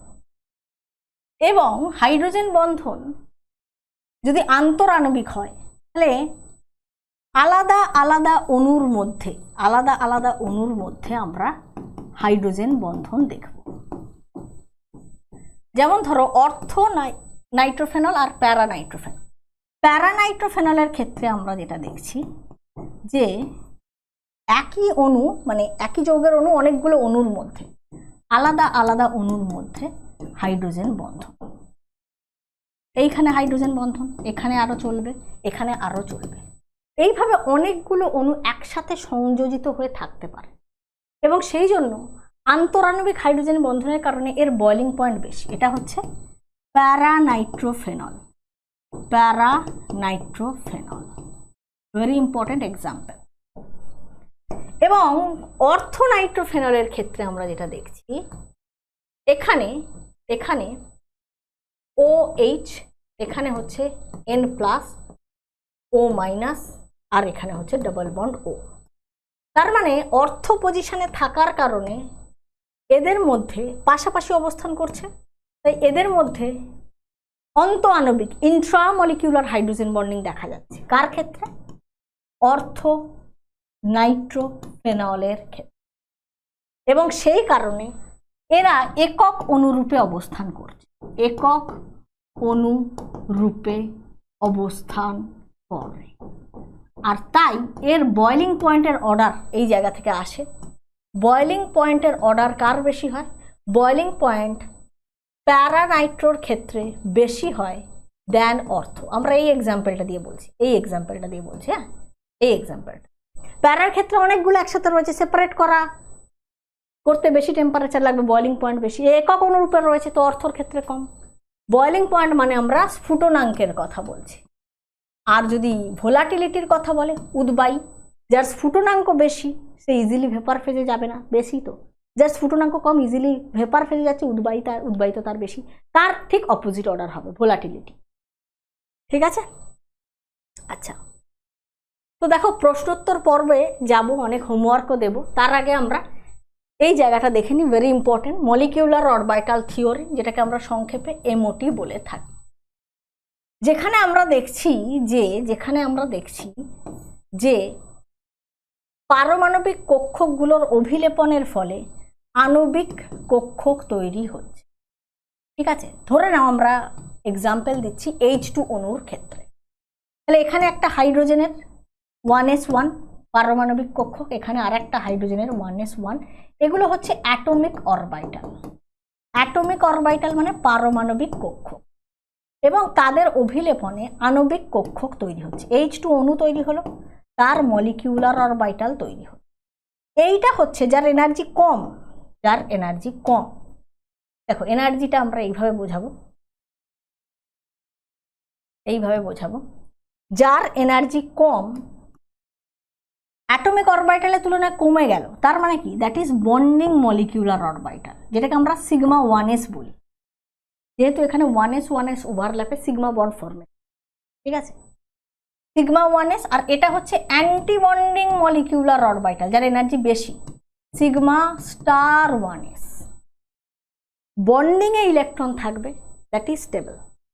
এবং বন্ড অর্ডার আমরা ক্যালকুলেট করতে পারি, বন্ড অর্ডার, বন্ধন ক্রম, বন্ডিংয়ের electron minus anti bonding electron by 2, number of bonding electron minus anti bonding electron by 2 করলে আমরা বন্ড অর্ডার পাবো। বন্ড অর্ডার পজিটিভ মানে সেই মলিকিউল স্থায়ী হবে। ঠিক আছে? এবং যদি কোনো আনপেয়ার্ড ইলেকট্রন উপস্থিত থাকে, অযুগ্ম ইলেকট্রন উপস্থিত থাকলে সেটি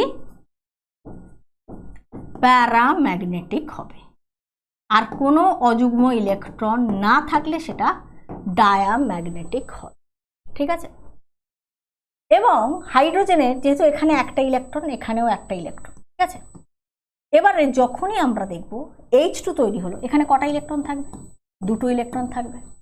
তাহলে এই দেখো, এই ইলেকট্রন যখন আমরা পূর্তি ঘটাবো, আমাদের সবসময় আপবাউ নীতি, হুন্ডের সূত্র এবং পাউলির অপবর্জন নীতিকে মাথায় রাখতে হবে। এখানে সিগমা 1s এ দুটো ইলেকট্রন রয়ে গেল, তাহলে এখানে খালি। এখানে খালি মানে বন্ড অর্ডার ক্যালকুলেট করব, নাম্বার অফ বন্ডিং ইলেকট্রন কত? দুটো রয়েছে। অ্যান্টি বন্ডিংয়ে কোনো ইলেকট্রনই নেই, তাহলে এটা 1 বেরোলো। এবং আমরা জানি হাইড্রোজেন দুটোর মধ্যে এক বন্ধন উপস্থিত থাকে। মলিকিউলার অরবিটাল থেকে আমরা ইলেকট্রন বিন্যাস লিখতে পারি, সিগমা 1s এ দুটো ইলেকট্রন রয়েছে H2 অণুর ক্ষেত্রে। প্রত্যেক অণু বা আয়নের ক্ষেত্রে আমরা এইভাবে লিখতে পারি। এখানে কোনো আনপেয়ার্ড ইলেকট্রন নেই, তাই এটা ডায়াম্যাগনেটিক হবে, ডায়াম্যাগনেটিক বা তিরস চুম্বকীয় হবে, ঠিক আছে। Number of unpaired electron absent. তো এইটা আমি একটা সিম্পল এক্সাম্পল H2 ক্ষেত্রে দিলাম। H2 ক্ষেত্রে আমরা ভ্যালেন্স বন্ড থিওরি থেকেও তার এনার্জি রিলিজ করার ব্যাপারটা দেখেছি, যে এনার্জি রিলিজ করে, দেখো এনার্জি মিনিমামে যাচ্ছে মানে কি, সে স্টেবিলিটি গেইন করে। তো বন্ডিং মলিকুলার অরবিটাল মানে তাদের মধ্যে বন্ড ফরমেশন হয়ে যাচ্ছে, এবং বন্ডিং মলিকুলার অরবিটালে এখানে দুটো ইলেকট্রন রয়েছে, এবং এটার আমরা ভ্যালেন্স বন্ড থিওরিতেও একটা এনার্জি ভার্সেস আর গ্রাফ দেখেছি, ঠিক আছে। এবারে চলে এসো এখানে, দেখো N2 এবং তার আয়ন, N2 অণু পর্যন্ত এবং এদের আয়নগুলো মাথায় রাখতে হবে, এদের আয়নগুলো, তাদের জন্য এই এনার্জি অর্ডারটা হয়। 1s অরবিটালগুলো যখন ওভারল্যাপ করছে, sigma 1s sigma star 1s, 2s এর ওভারল্যাপে সিগমা 2s, অ্যান্টিবন্ডিংয়ে সিগমা স্টার 2s। যখনই বন্ডিংয়ে তখন মাথায় স্টার দেব না, অ্যান্টিবন্ডিংয়ের ক্ষেত্রে স্টার দেব। 2p মানেই সেখানে সিগমা এবং পাই উভয়ই তৈরি হবে। তো কনভেনশন অনুযায়ী পিজেডগুলো ওভারল্যাপ করে সিগমা বন্ড তৈরি করছে, মুখোমুখি ওভারল্যাপ, তাই sigma 2pz, sigma star 2pz। আর 2px 2py এর ক্ষেত্রে পাই স্টার পাওয়া যাচ্ছে। এই এনার্জি অর্ডারটা মাথায় রাখতে হবে, এটা তো আমরা সবাই বুঝতে পারবো। সিগমা 1s এর পর sigma star 1s, sigma 2s, তারপরে সিগমা স্টার 2s। কিন্তু N2 এবং তার আয়ন পর্যন্ত এই জায়গায় আগে পাই 2px পাই 2py, এদের কিন্তু এনার্জি সেম, পাই 2px পাই 2py energy same, sigma 2pz। তারপরে পাই স্টার 2px পাই স্টার 2py, এদেরও এনার্জি সেম। তারপরে হচ্ছে সিগমা স্টার 2pz। এই এনার্জি অর্ডার মাথায় রাখতে হবে। এবং যখনই আমরা O2 থেকে বাকিদের ক্ষেত্রে লিখব, O2 এবং তার আয়ন, এদের ক্ষেত্রে আমরা এই জায়গায় একটা চেঞ্জ দেখতে পাবো। দেখো এখানে আমরা পাই 2px পাই 2py এর এনার্জিটা দেখেছি, তার তুলনায় সিগমাটা বেশি, এদিকে তো এনার্জি বৃদ্ধি হচ্ছে, এই যে এনার্জি বৃদ্ধির অভিমুখ। তাহলে এক্ষেত্রে যে চেঞ্জটা হচ্ছে সেটা মাথায় রাখতে হবে। এখানে কিন্তু আগে সিগমা 2pz, তাহলে এটা একই রকমভাবে তোমরা লিখে নিতে পারবে। চেঞ্জ কোথায় হবে মাথায় রাখতে হবে, এই জায়গায়। এটা 2 1 2 1, এই যে 2 1 2 1, আর এখানে আমরা এসে দেখব 1 2 2 1। এবং বাকি আর কিছু নয়, যে আয়ন বা যে অণুর ক্ষেত্রে দেবে টোটাল ইলেকট্রনস এইভাবে পরপর পূর্তি ঘটাতে হবে, মাথায় রেখে আপবাউ নীতি, পাউলির অপবর্জন নীতি এবং হুন্ডের সূত্র, ঠিক আছে। আচ্ছা, এইবারে প্রশ্ন চলে এসো। প্রশ্ন কি বলছে দেখো, নিচের ক্ষার ধাতুর হাইড্রাইডগুলির কোনটি পিরিডিনে দ্রাব্য? হাইড্রাইডগুলির কোনটি পিরিডিনে দ্রাব্য? দেখো এখানে যে এক্সাম্পলগুলো রয়েছে প্রত্যেক ক্ষেত্রে পিরিডিন একটা সমযোজী দ্রাবকের কথা বলছে, তার মানে সমযোজী ধর্ম যেখানে বেশি। এই হাইড্রাইড কেন বলছে? হাইড্রাইড নয়, এগুলো তো ক্লোরাইড দিয়েছে না, হাইড্রাইড নয়, এটা হ্যালাইডগুলি লিখলে বা ক্লোরাইডগুলি পার্টিকুলার মেনশন করে লিখতে হতো, ঠিক আছে। আমি এখানে হ্যালাইডগুলি লিখে দিই, চলো হ্যালাইডগুলি।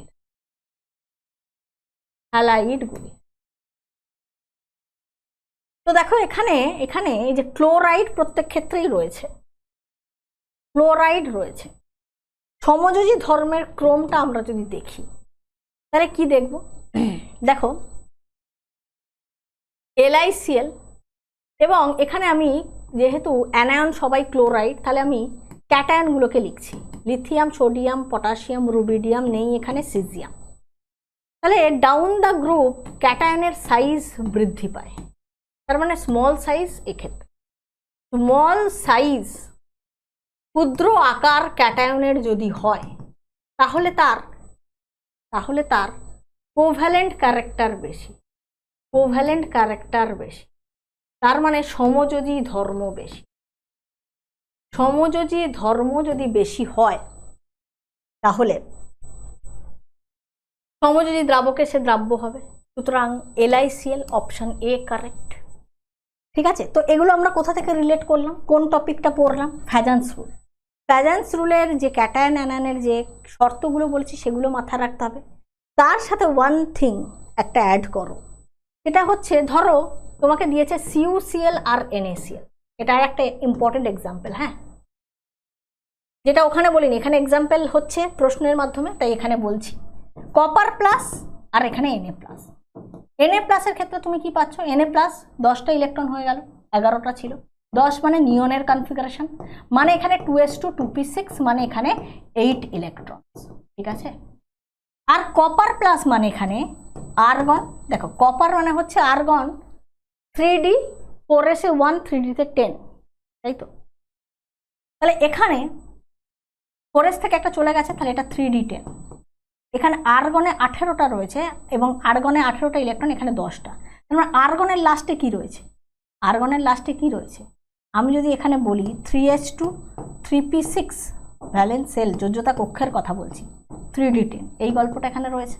কারণ আর্গন মানে 1s2 2s2 2p6, 10টা হয়ে গেল, 3s2 3p6, এখানে এইটা কর, এখানে 10, এখানে 18, 10 আর 8 18, আর এখানে 10। এটাকে আমি 3টাকে 3 নম্বর সেলটাকে একসাথে দেখিয়েছি, এখানে 18 ইলেকট্রন। যোজ্যতা কক্ষে 8টার তুলনায় 18টা ইলেকট্রন বিশিষ্ট যদি ক্যাটায়ন হয়, that is pseudo Nobel gas configuration. This is Nobel gas configuration, এটা pseudo Nobel gas configuration.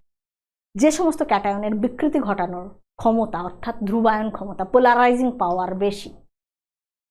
Polarising পাওয়ার যদি বেশি হয়, পোলারাইজিং পাওয়ার যদি বেশি হয়, তো এর ক্ষেত্রে কোভ্যালেন্ট ক্যারেক্টার বেশি। Very important example to note, মাথায় রাখতে হবে। ঠিক আছে, আচ্ছা পরের প্রশ্ন বলছে সর্বনিম্ন গলনাঙ্কযুক্ত যৌগ, মেল্টিং পয়েন্টের কথা বলছে গো। প্রত্যেক ক্ষেত্রে ক্যাটায়ন ফিক্সড, অ্যানায়ন হচ্ছে F-, Cl-, Br-, I-। Down the group অ্যানায়নের সাইজ ইনক্রিজ করছে। অ্যানায়নের সাইজ যত বাড়বে কোভ্যালেন্ট ক্যারেক্টারও বাড়বে। সমযোজী ধর্ম, অ্যানায়নের ক্ষেত্রে কি সাইজ ইনক্রিজ করলে, চার্জ তো সেম রয়েছে, সাইজ ইনক্রিজ করছে, সমযোজী ধর্ম বাড়ছে, তার মানে এর ক্ষেত্রে সমযোজী ধর্ম বেশি। Are melting point is inversely proportional with covalent character. এগুলো সব লিখেছি, সব পড়িয়েছি। হ্যাঁ, লাস্টে কোয়েশ্চেন অ্যান্সার প্র্যাকটিস সেশন হচ্ছে। তাহলে কোভ্যালেন্ট ক্যারেক্টার যার বেশি, সর্বনিম্ন তার মেল্টিং পয়েন্ট সব থেকে কম। এই চারটের মধ্যে ক্যাটায়ন ফিক্সড, অ্যানায়নের সাইজ বাড়ছে, কোভ্যালেন্ট ক্যারেক্টার বাড়ছে। অ্যানায়নের ক্ষেত্রে সাইজ বাড়লে কোভ্যালেন্ট ক্যারেক্টার বাড়ে, তো কোভ্যালেন্ট ক্যারেক্টার সব থেকে বেশি এর। কোভ্যালেন্ট ক্যারেক্টার বেশি তো মেল্টিং পয়েন্ট সব থেকে কম, অপশন ডি কারেক্ট। ঠিক, চলো বলছে কোনটির দ্বিমেরু ভ্রামক সর্বাধিক। দেখো মিথেন আর এই যে BeH2 আর এই যে মিথেন, এরা কিন্তু নন পোলার। এদের ক্ষেত্রে একটা তো লিনিয়ার দেখতে পাচ্ছি, আর এক ক্ষেত্রে আমরা দেখছি টেট্রাহেড্রাল প্রতিসম গঠনাকৃতি, এদের ক্ষেত্রে μ0। NH3 আর NF3-র ক্ষেত্রে দুজনেরই ডাইপোল মোমেন্টের ভ্যালু রয়েছে, কোনোটাই জিরো নয়, কোনোটাই জিরো নয়। কিন্তু ভেরি ইম্পর্টেন্ট এক্সাম্পল এটা, যেটা পরীক্ষায় বারবার ঘুরিয়ে ফিরিয়ে প্রশ্নে আসে, এটা হচ্ছে NF3। তুমি কম্পেয়ার করলেই বুঝতে পারবে যে এক্ষেত্রে nitrogen is more polar, more electronegative, তাই এদিকে পোলারিটি যাবে, রেজাল্ট্যান্ট এই দিকে যাচ্ছে।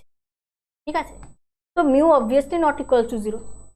এখানে ফ্লুরিন মোর ইলেকট্রোনেগেটিভ, ফ্লুরিনের দিকে যাচ্ছে, আর কিছুটা লোন পেয়ারের জন্য ওদিকে যাচ্ছে।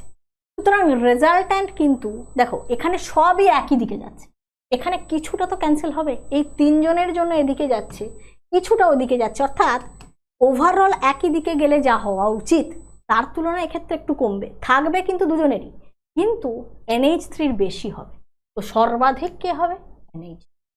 NH3 ডাইপোল মোমেন্ট বেশি। আচ্ছা, নেক্সট কোয়েশ্চেনে চলো। নেক্সট কোয়েশ্চেন, চলো এই কোয়েশ্চেনটা দেখো। এখানে বলছে ম্যাচ করাতে হবে PCl5।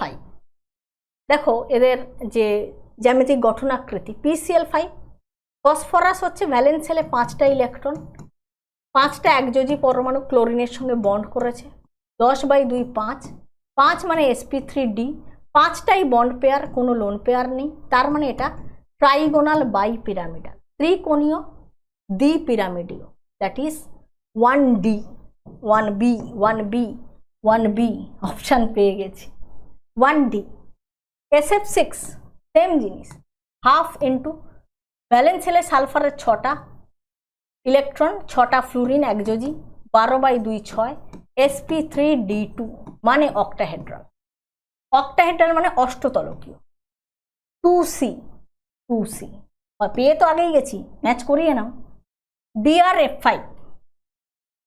BrF5 bromine, valence শেলে 7টা electron, 5টা মোনোভ্যালেন্ট ফ্লুরিন রয়েছে, 12/2 6, sp3d2, কিন্তু 5টা বন্ড করেছে, 5 বন্ড পেয়ার, 1 লোন পেয়ার, তাহলে এটা হয়ে যাবে বর্গ পিরামিডীয়, এটা হবে বর্গ পিরামিডীয় 3A।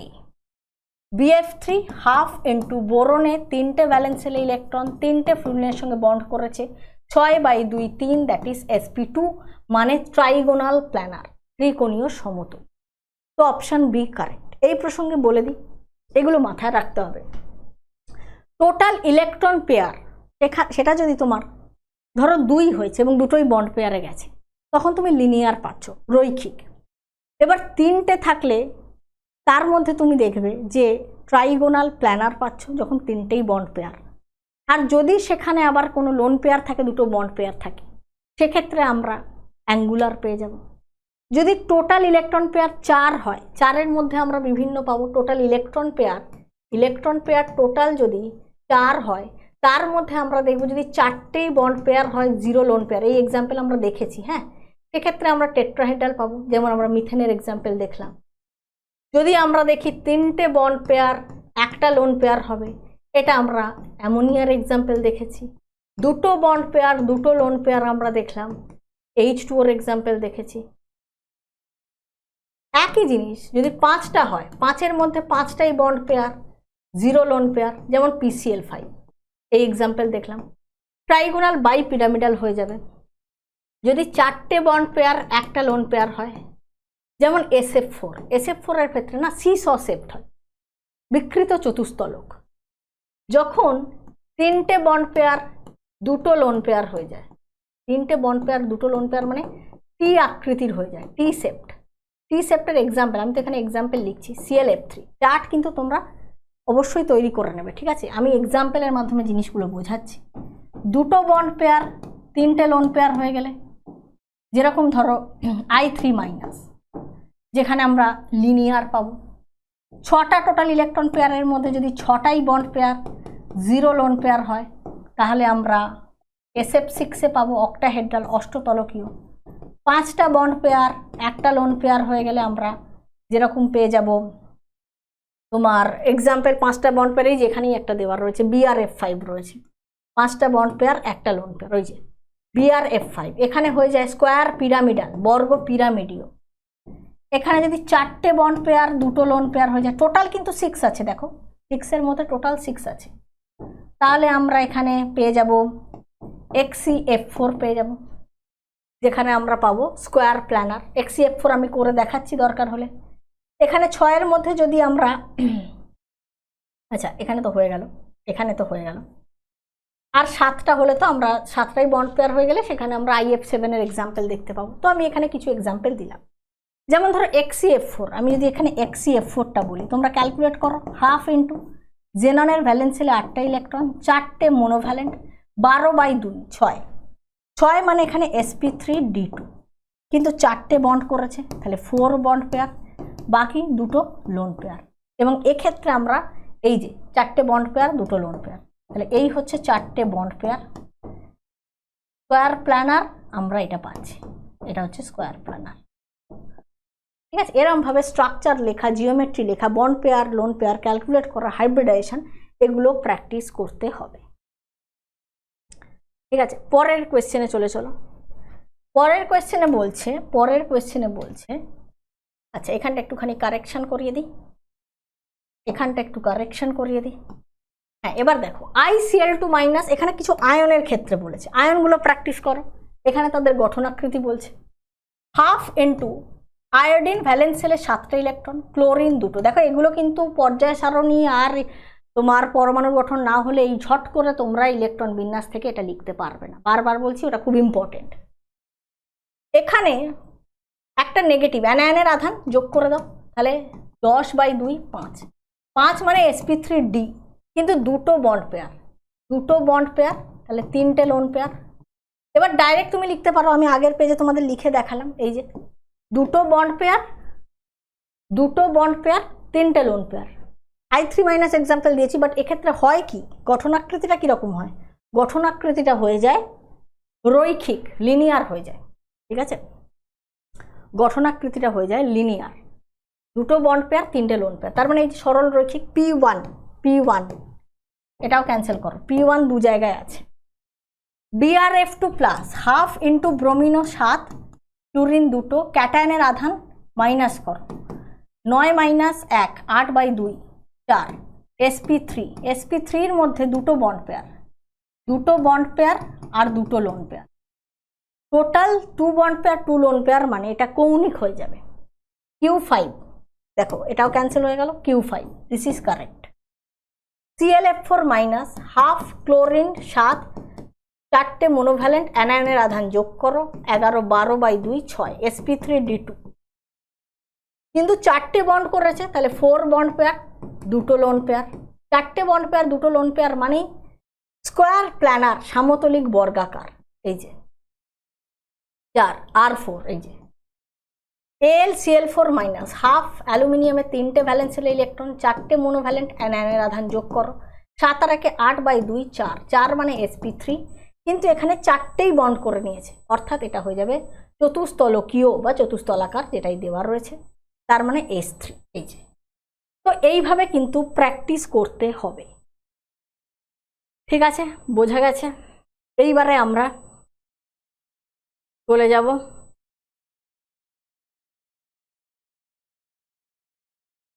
এক্ষেত্রে,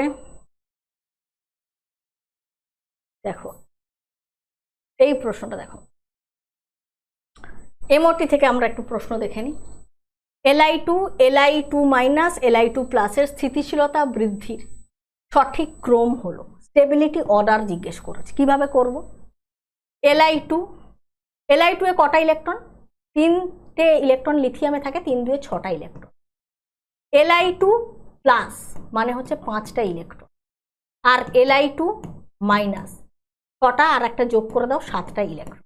ঠিক আছে, দেখো এখানে আমরা বন্ড অর্ডার আগে দেখব, আমরা দেখে বন্ড অর্ডারের ক্ষেত্রে লিথিয়াম মানেই হচ্ছে আমরা জানি 1s2 2s2, লিথিয়ামে টোটাল 3টে, তাহলে 1s2 2s1, লিথিয়ামে টোটাল 3টে ইলেকট্রন, 1s2 2s1।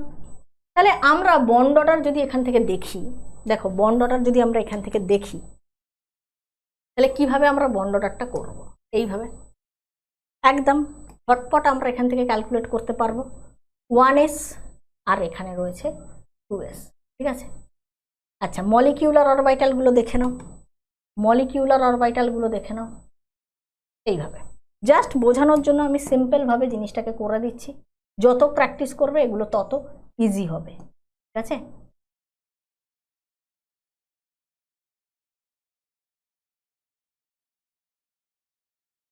এই দেখো, এইবারে এদিকে এনার্জি, তো এটা হচ্ছে 1s, এটা 1s এ কতগুলো রয়েছে? এটা 1s, এটা লিথিয়ামের জন্য আমি দেখছি। ঠিক আছে, Li2 এর জন্য দেখছি। এটাও 1s, এটা হচ্ছে 2s, এটাও 2s, এটা সিগমা 1s, এটা সিগমা স্টার 1s, এটা হচ্ছে সিগমা 2s, এটা সিগমা স্টার 2s। এখানে তো আর অন্য কেউ নেই, তাই আঁকার দরকার নেই। এবারে লিথিয়াম এটা একটার জন্য অ্যাটমিক অরবিটাল, এটা আর একটা, এটা আণবিক কক্ষক তৈরি হচ্ছে। তাহলে 1s2 2s1 1s2 2s1।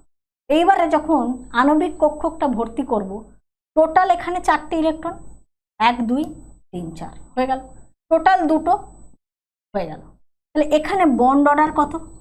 Bond order আমরা পাচ্ছি, বন্ডিং এর রয়েছে 2 2 এ 4 4 4 মাইনাস অ্যান্টিবন্ডিং এ 2/2, তাহলে 2/2 দ্যাট ইজ 1। বন্ড অর্ডার এখানে 1। তার মানে লিথিয়াম 2 এর ক্ষেত্রে বন্ড অর্ডার আমরা 1 পাচ্ছি। ঠিক আছে, লিথিয়াম 2 প্লাসের ক্ষেত্রে আমরা কি দেখছি? দেখো এইখানেই আমরা একটা ইলেকট্রন বাদ দিয়ে দেবো, এখানেই আমরা একটা ইলেকট্রন বাদ দিয়ে দেবো। তাহলে আমি এবার মুখে মুখে করে দেখাই। লিথিয়াম মাইনাসটা আগে করে নাও। লিথিয়াম মাইনাসের ক্ষেত্রে লিথিয়াম 2 মাইনাস, এখানে আর একটা ইলেকট্রন যোগ হবে, এখানে জাস্ট আর একটা ইলেকট্রন যোগ হবে। তাহলে তুমি তখন কি করবে? এটা মাইনাস হবে যখন, একটা Li মাইনাস করে আর একটা ইলেকট্রন অ্যাড হবে জাস্ট। তাহলে বন্ডিংয়ে Li2 মাইনাসের বন্ড অর্ডার তুমি কত পাবে? বন্ডিংয়ে থাকবে 2 2 এ 4 সেম থাকবে, অ্যান্টি বন্ডিংয়ে 2 আর একটা যোগ হবে, অ্যান্টি বন্ডিংয়েই যোগ হবে, আর একটা তুমি কোথায় যোগ করবে? এখানে তো আর জায়গা নেই। তাহলে এখানে 2 আর একে 3 হয়ে যাবে, অ্যান্টি বন্ডিংটা চেঞ্জ হবে। তাহলে এখানে হয়ে যাবে 1/2 দ্যাট ইজ 0.5, এটা হয়ে যাবে 0.5। আর যখন তুমি Li2 প্লাসটা করবে, এইখান থেকে একটা ইলেকট্রন বের করে দেবে, Li2তে যা আছে এখান থেকে একটা ইলেকট্রন আউট করে দেবে। তাহলে বন্ড অর্ডার কী হবে? বন্ড অর্ডার হয়ে যাবে বন্ডিংয়ে এখানে 2, এখান থেকে একটা চলে গেল, মানে 3 রইল, 4 ছিল 3 রইল, অ্যান্টি বন্ডিংয়ে কিন্তু 2ই রয়ে গেল। তাহলে এখানে 1/2 দ্যাট ইজ 0.5, এখানে 0.5। তো এখানে একটা জিনিস মাথায় রাখতে হবে। প্রথমত আমি বোঝানোর জন্য এটা Li2 দিয়েছি, যদি আমি Li2 মাইনাস করি তাহলে অ্যান্টি বন্ডিংয়ে ইলেকট্রন আসবে, এটা মাথায় রাখতে হবে। Li2 মাইনাস যদি করি তাহলে অ্যান্টি বন্ডিংয়ে একটা ইলেকট্রন অ্যাড হচ্ছে। কেন এটা লিখলাম? কারণ bond order same, bond length, bond order যত বেশি হবে বন্ড লেন্থ তত কমে যাবে। বন্ড অর্ডার বেশি হলে বন্ড স্ট্রেংথ বেশি হয়। ঠিক আছে, তাহলে বন্ড অর্ডার সেম মানে কি এখানে বন্ড স্ট্রেংথ সেম বলবো? কোনো অপশানেও কিন্তু সেটা দেওয়া নেই। এখানে মাথায় রাখতে হবে বন্ড অর্ডার যত ইনক্রিজ করবে, সিঙ্গেল ডাবল ট্রিপল এইভাবে, তত বন্ড লেন্থ কম হয়ে যায়। এবং বন্ড স্ট্রেংথ বা bond stability that is direct proportional with bond energy. এগুলো যেহেতু পড়ানোর সময় বলিনি, এক্সাম্পল দিয়ে বলে দিলাম। সুতরাং বন্ড স্ট্রেংথ, বন্ড অর্ডার যত বেশি বন্ড স্ট্রেংথ বেশি, মানে বন্ড ভাঙতেও কিন্তু এনার্জি তত বেশি লাগে, বন্ড ডিসোসিয়েশন এনার্জি বেশি। বন্ড স্ট্রেংথ মানে আমরা বন্ড স্টেবিলিটির কথাই বলছি, স্থিতিশীলতার কথাই বলছি। কিন্তু এখানে মাথায় রাখতে হবে অ্যান্টি বন্ডিংয়ে ইলেকট্রন যখনই যাচ্ছে তখন দুটোর বন্ড অর্ডার তো সেম, তাহলে কি বন্ড লেন্থ সেম বলবো? না, অ্যান্টি বন্ডিংয়ে যাচ্ছে মানে তার বন্ড লেন্থ বেশি। তাহলে এখান থেকে বন্ড লেন্থ অর্ডারটা আমরা কি বলবো? দেখো, যার বন্ড অর্ডার সব থেকে বেশি তার বন্ড লেন্থ সব থেকে কম হবে, Li2 সব থেকে কম হবে। তারপরে এদের বন্ড অর্ডার সেম কিন্তু বন্ড লেন্থ সেম নয়, অ্যান্টি বন্ডিংয়ে গেলে তারটা বেশি হবে, তাই এটা Li2 প্লাস, তারপরে Li2 মাইনাস, এর বন্ড লেন্থ বেশি। কেন? কারণ এই যে 1 ইলেকট্রন অ্যান্টি বন্ডিংয়ে অ্যাড হয়ে, এবং Li2 প্লাসের ক্ষেত্রে কিন্তু একটা ইলেকট্রন চলে গেছে বন্ডিং থেকে।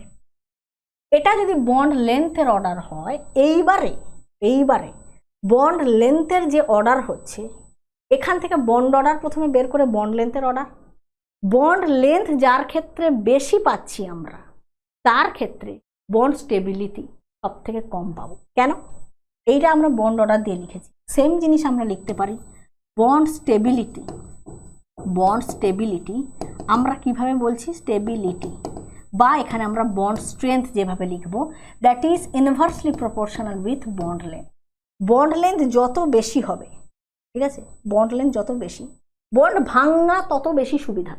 বন্ড লেন্থ বেশি হয়ে যাচ্ছে মানে বন্ড ইজিলি ব্রেক করবে, মানে বন্ড অতটা স্ট্রং নয়, শক্তিশালী নয়। বন্ড লেন্থ বেশি মানে বন্ড ডিসোসিয়েশন এনার্জি তার কম লাগবে, তাহলে বন্ড স্ট্রেংথও কম। সুতরাং আমরা এটাকে বন্ড স্টেবিলিটি বা বন্ড স্ট্রেংথ বা বন্ড ডিসোসিয়েশন এনার্জি দিয়েও লিখতে পারি। Very important. সুতরাং অলওয়েজ তুমি বন্ড অর্ডার সেম মানে বন্ড স্ট্রেংথ সেম বলতে পারবে না। বন্ড অর্ডার এইটার রিলেশনটা দেখো না, বন্ড অর্ডারের সঙ্গে ডাইরেক্ট হলে তাহলে বন্ড অর্ডার এর মধ্যে ইনভার্স, তাহলে এখানে অবভিয়াসলি তুমি এর জায়গায় কি লিখতে পারো 1 বন্ড লেন্থ, আমি সেম জিনিসটা লিখেছি। তাহলে এখান থেকে বন্ড স্ট্রেংথের অর্ডারটা আমরা লিখবো জাস্ট উল্টো, যার ক্ষেত্রে বন্ড লেন্থ কম তার বন্ড স্ট্রেংথ বেশি, এবং এদের ক্ষেত্রে লেন্থ অনুযায়ী আমরা স্টেবিলিটি অর্ডার বলি। তাহলে Li2 সব থেকে বেশি, এটা নয়, এটা নয়, এটা নয়, Li2 এর পর Li2 প্লাস, তারপরে হচ্ছে Li2 minus, option C correct. এবং একটা দারুণ এক্সাম্পল দিয়ে আজকের ক্লাস আমি শেষ করব, এবং তোমাদেরকে একটা হোমওয়ার্কও দিয়ে দিচ্ছি কয়েকটা। এটা homework, bond order calculation simple করে নিতে পারবে। এই আর একটা হোমওয়ার্ক, O2 অণুর ক্ষেত্রে তোমরা পুরোটা করে দেখবে যে এটা কোনো আনপেয়ার্ড ইলেকট্রন আছে কিনা, সেই অনুযায়ী তোমরা এর ম্যাগনেটিজম বলতে পারবে। এবং আর একটা হচ্ছে এটা, এখানেও অযুগ্ম ইলেকট্রন কতগুলো আছে বা নেই সেটা ক্যালকুলেট করতে হবে। তার সাথে আর একটা কথা বলবো, সেটা হচ্ছে অনেক বড় চ্যাপ্টার, অনেক কিছু রয়েছে, প্রচুর এক্সাম্পল প্র্যাকটিস করতে হবে। আমি এটাকে সামারাইজ করেছি ওয়ান শটের মাধ্যমে।